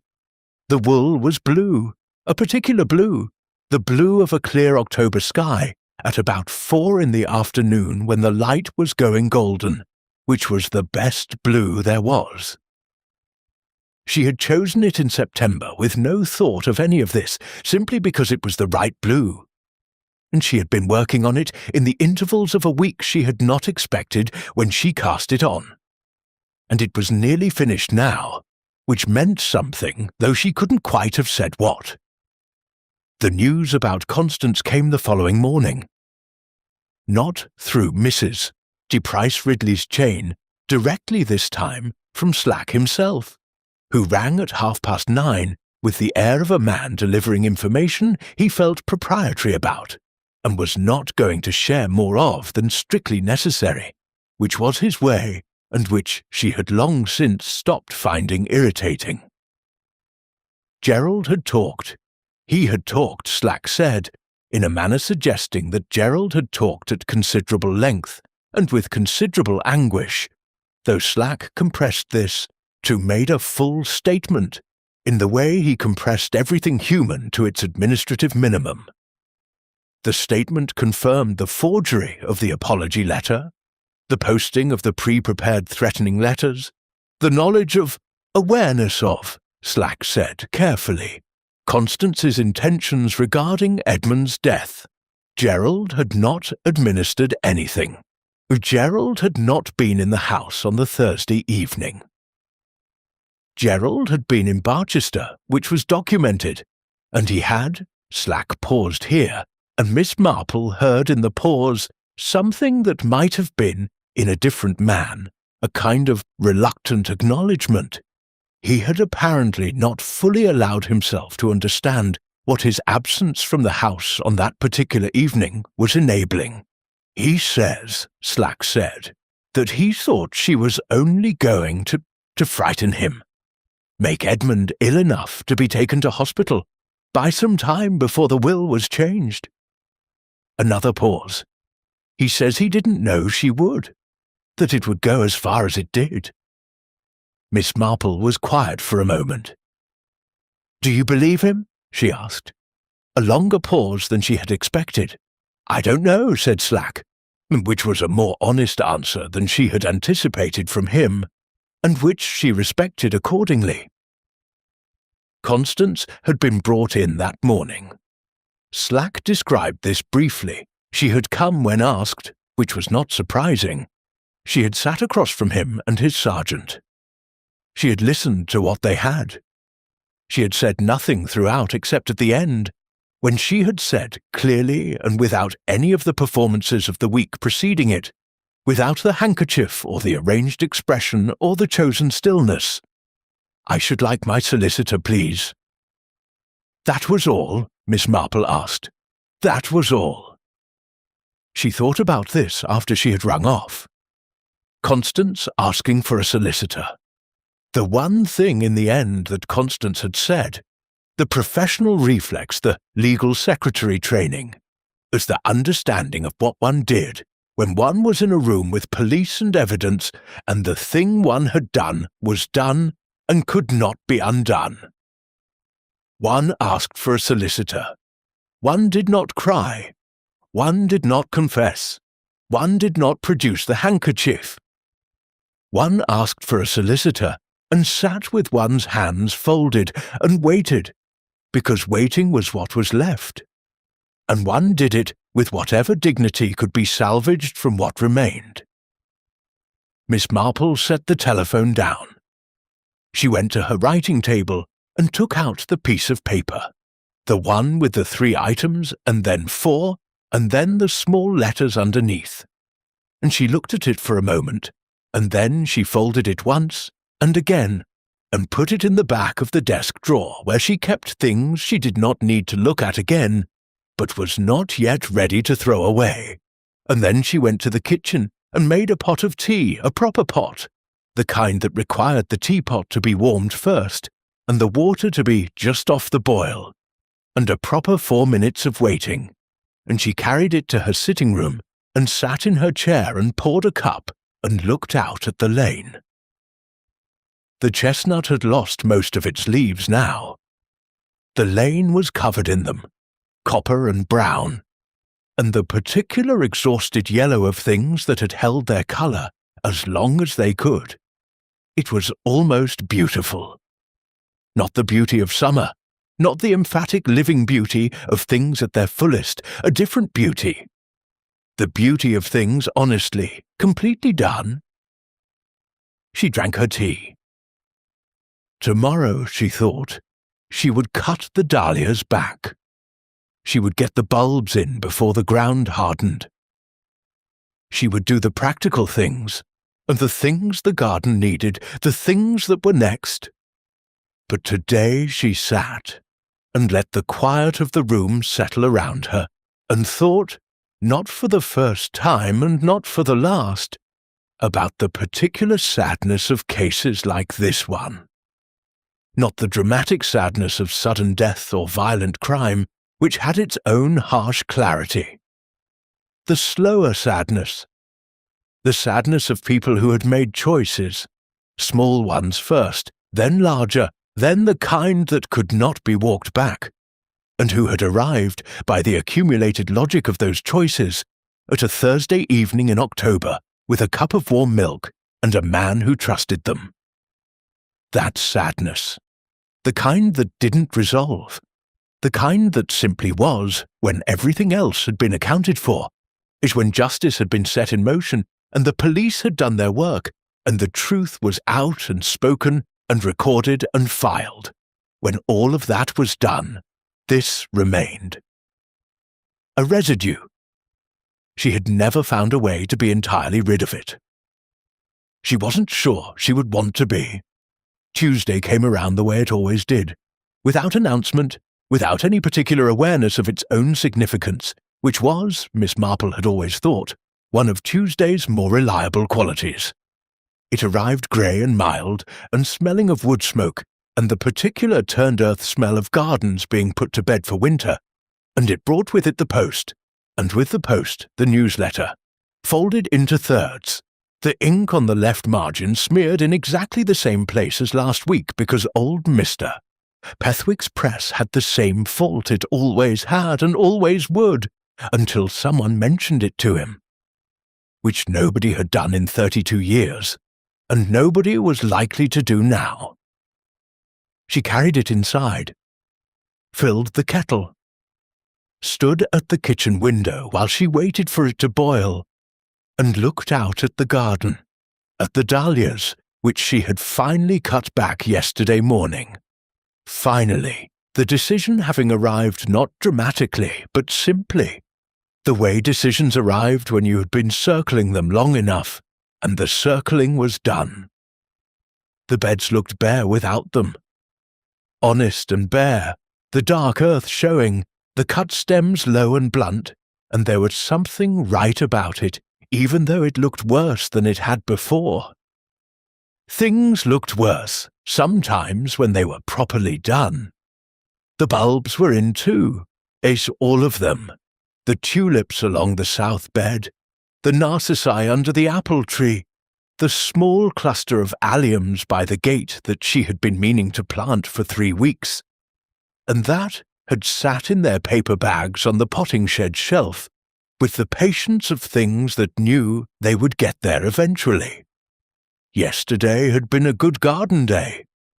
Cold, but the right kind of cold, the kind that made work feel productive rather than punishing, and she had been out from 9 until almost 2, and her knees had complained steadily throughout, and she had ignored them with the cheerful ruthlessness that the knees increasingly required.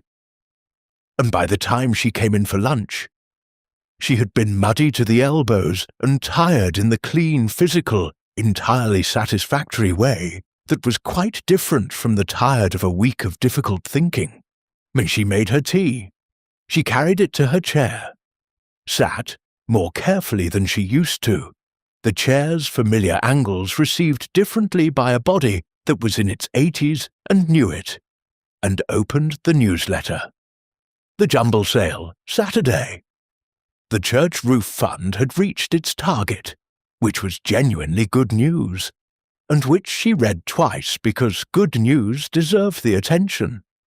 The Robinsons' planning dispute had been resolved in their favour, which would not please Mrs. Price Ridley, whose opinion of the Robinsons' proposed extension had been loud and consistent for several months, and was now, presumably, going to have to find a different outlet.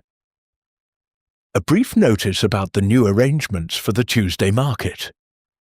Nothing extraordinary. Nothing that required 3 readings to locate the thing that was wrong. Everything entirely, quietly, the ordinarily itself. She was still reading about the Tuesday market when she heard the car. Slack's car had a particular engine note, slightly too loud, running about 300 RPM higher than it ought to, a fact that Miss Marple had mentioned to him once, and that he had received in the spirit of a man who was not going to take engine advice from an elderly woman regardless of whether she was right. She was right. The car needed attention. But she heard it turn into the lane and stop outside her gate, and she set the newsletter on her lap and waited. He knocked. She called him in. She had taken to leaving the front door unlocked in the mornings since her hip had made the business of getting up from the chair and crossing the sitting room, and returning to the chair a more involved operation than it used to be, which was a practical adjustment she had made without particular distress, because practical adjustments were simply what one did. Slack came in with his hat in his hands. He always held his hat when he came to see her. She had noticed this years ago, and had decided it was not deference exactly, but something in the same family. An acknowledgement, perhaps, that he was on ground where the usual arrangements were slightly different from the usual arrangements. He sat in the chair across from hers without being invited, which meant he had something to say and wanted to be settled before he said it. She poured him tea from the pot on the side table, It was the right temperature still, just, and waited. Toxicology came back, he said. Yes. Phenobarbital. Significant concentration, well above therapeutic levels. He looked at his hat. In a man with his cardiac history, that level would... The heart simply... He stopped. It would have been quick, apparently. That's what they said. If that's any... I don't know if that's any comfort. Miss Marple looked out at the lane. It's something, she said, which was true, it was something. She wasn't sure it was comfort, precisely, but it was something, and she would take it as such. Constance Hartwell has been charged, Slack continued. Murder. Gerald. Accessory. Forgery. Conspiracy. He's made a full statement, as I said. The handwriting analysis came back this morning, actually. The letters match a sample of Constance's writing from the estate correspondence. He said this last part with a certain carefully controlled emphasis, with the emphasis of a man noting that a thing he had gone and done had produced exactly the result that had been predicted, without quite acknowledging who had done the predicting. Very clear match, apparently. The analyst said whoever wrote the threatening letters had formal penmanship training, the kind you don't see much anymore. Legal secretary, said Miss Marple. Yes, a pause. Yes, that's what the analyst said too. She nodded. Mrs. Poole, Slack said, and his voice shifted slightly. Not softer. Slack didn't really do softer, but less administrative, which for him was the equivalent. The estate solicitors are reviewing Edmund Hartwell's old files as part of the proceedings. The Poole land matter from 1941, there are apparently records. Edmund had been preparing to address it, formally, through the proper channels. He cleared his throat. The court will oversee a settlement. It'll take time, these things always, but it will be done. Miss Marple thought of Beatrice Poole in her spare sitting room. The hands that were not quite steady. The tea made with careful attention. 30 years of knowing something was wrong and having no means of making it right. And then a week of finding her name in a newsletter attached to a dead man's guilt, and the frightening of it, the particular frightening of a woman suddenly made to look like a suspect in something she had nothing to do with. I'm glad, Miss Marple said, simply, without elaboration, because it didn't need any. Slack drank his tea, set the cup down, and then, in the tone of a man who had decided to do something and was doing it before he could reconsider, the letters tipped us to it, really.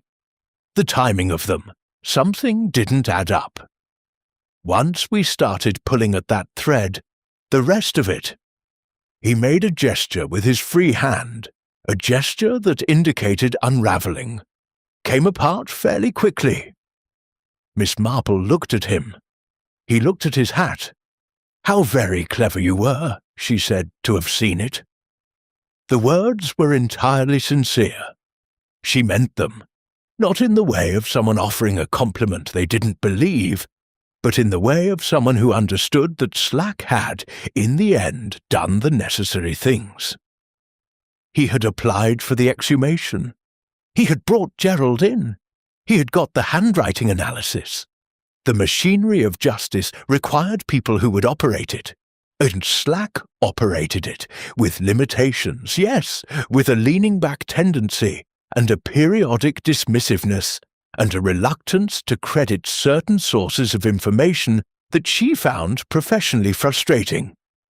But he operated it, and the machinery had run, and here they were. That was worth something. Slack stood, hat retrieved, and said, with the particular sideways delivery of a man saying something he meant but couldn't quite say directly. The Briggs boy, Thomas, he did well he should be told that. What he noticed mattered. I'll tell him, said Miss Marple. He left. She heard the car engine start, still too loud, still too high, and listened to it move down the lane and turn at the bottom and fade. And then the lane was quiet again, with the ordinary sounds of a Tuesday morning settling back into the space the car had briefly occupied. Mrs. Price Ridley's dog. The wind in the chestnut, lighter now that most of the leaves were down. A different sound from last week, thinner, more transparent, the sound of branches rather than leaves. Somewhere further along the lane, the sound of a gate. She sat for a while. The newsletter was still on her lap, open to the Tuesday market notice, which she hadn't finished reading. She read it now. The market was moving to the car park behind the church hall, which would be more practical in wet weather, but would mean losing the particular atmosphere of the high street setting that she had always rather liked. The stalls squeezed between the shops, the overlap of purposes, the sense of the village being used for everything at once. And change happened. One noted it and adjusted and went on. She reached for her knitting. The blue cardigan was finished, had been finished actually, since Thursday. The last few rows completed in the evening after Slack's phone call about Constance, the casting off done with more force than strictly necessary, which was the knitting equivalent of a full stop emphatically placed. It was folded on the side table, done, waiting to be worn. She would wear it today, she thought. It was cold enough, and it was the right blue, and it was finished, and finished things deserved to be used. She picked up instead the beginning of the next project. Wool she had bought in September. A dark green, good wool, the kind that felt substantial in the hands. And the needles she preferred for this weight, and she cast on, as which was always the slightly ungainly beginning of a thing. The first few rows never quite settled until you'd done enough of them to find the rhythm. And she worked through the ungainly part without minding it, because the ungainly part was simply what beginnings were. Outside, the lane went about its business. The chestnut stood with its bare branches in the pale autumn light, entirely itself, not pretending to be other than it was.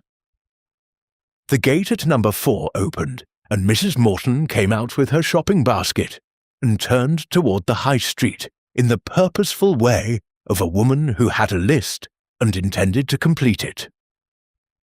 A blackbird landed on Miss Marple's garden wall, looked at the garden with the assessing expression of a creature deciding whether it was worth further investigation, and flew off, having apparently decided it was not. And she knitted. The green wool moved through her fingers steadily. The needles found their rhythm. The first row became the second, and the second became the third. And the thing that had no shape yet began, incrementally, almost imperceptibly, to acquire the first suggestion of one. On Croft Lane, the Hartwell house would be quiet now. Mrs. Rudge would be there. She would continue, Miss Marple thought, in the practical, dignified way of Mrs. Rudge's everywhere, keeping things functioning until the solicitors and the courts had determined what came next. The drawing room where the flowers had been arranged would be empty. The kitchen where the cocoa had never been made would be cold and clean. The iron gate at the end of the path would be shut. And Beatrice Poole, in her spare sitting room on Fenwick Street, which would read the newsletter's Tuesday edition and find nothing extraordinary in it, and make her careful tea. And perhaps, in some weeks when the court's processes had run their course, find herself in possession of something that 30 years of quiet and persistent knowing had told her was owed to her. That mattered.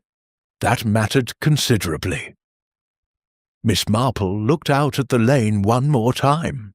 The chestnut, the wall, the ordinary width of it, the pale light on the flagstones, the whole familiar length of it going about its Tuesday morning without drama or apology. And then she looked back at her knitting, and the needles clicked, and the green wool moved, and St. Mary Mead settled back into itself the way it always did. Around and after, and despite everything that happened in it, with the deep, the unhurried patience of a place that had been here before all of this, and expected, reasonably, to be here long after. She knitted another row, and another, and the morning went on. End.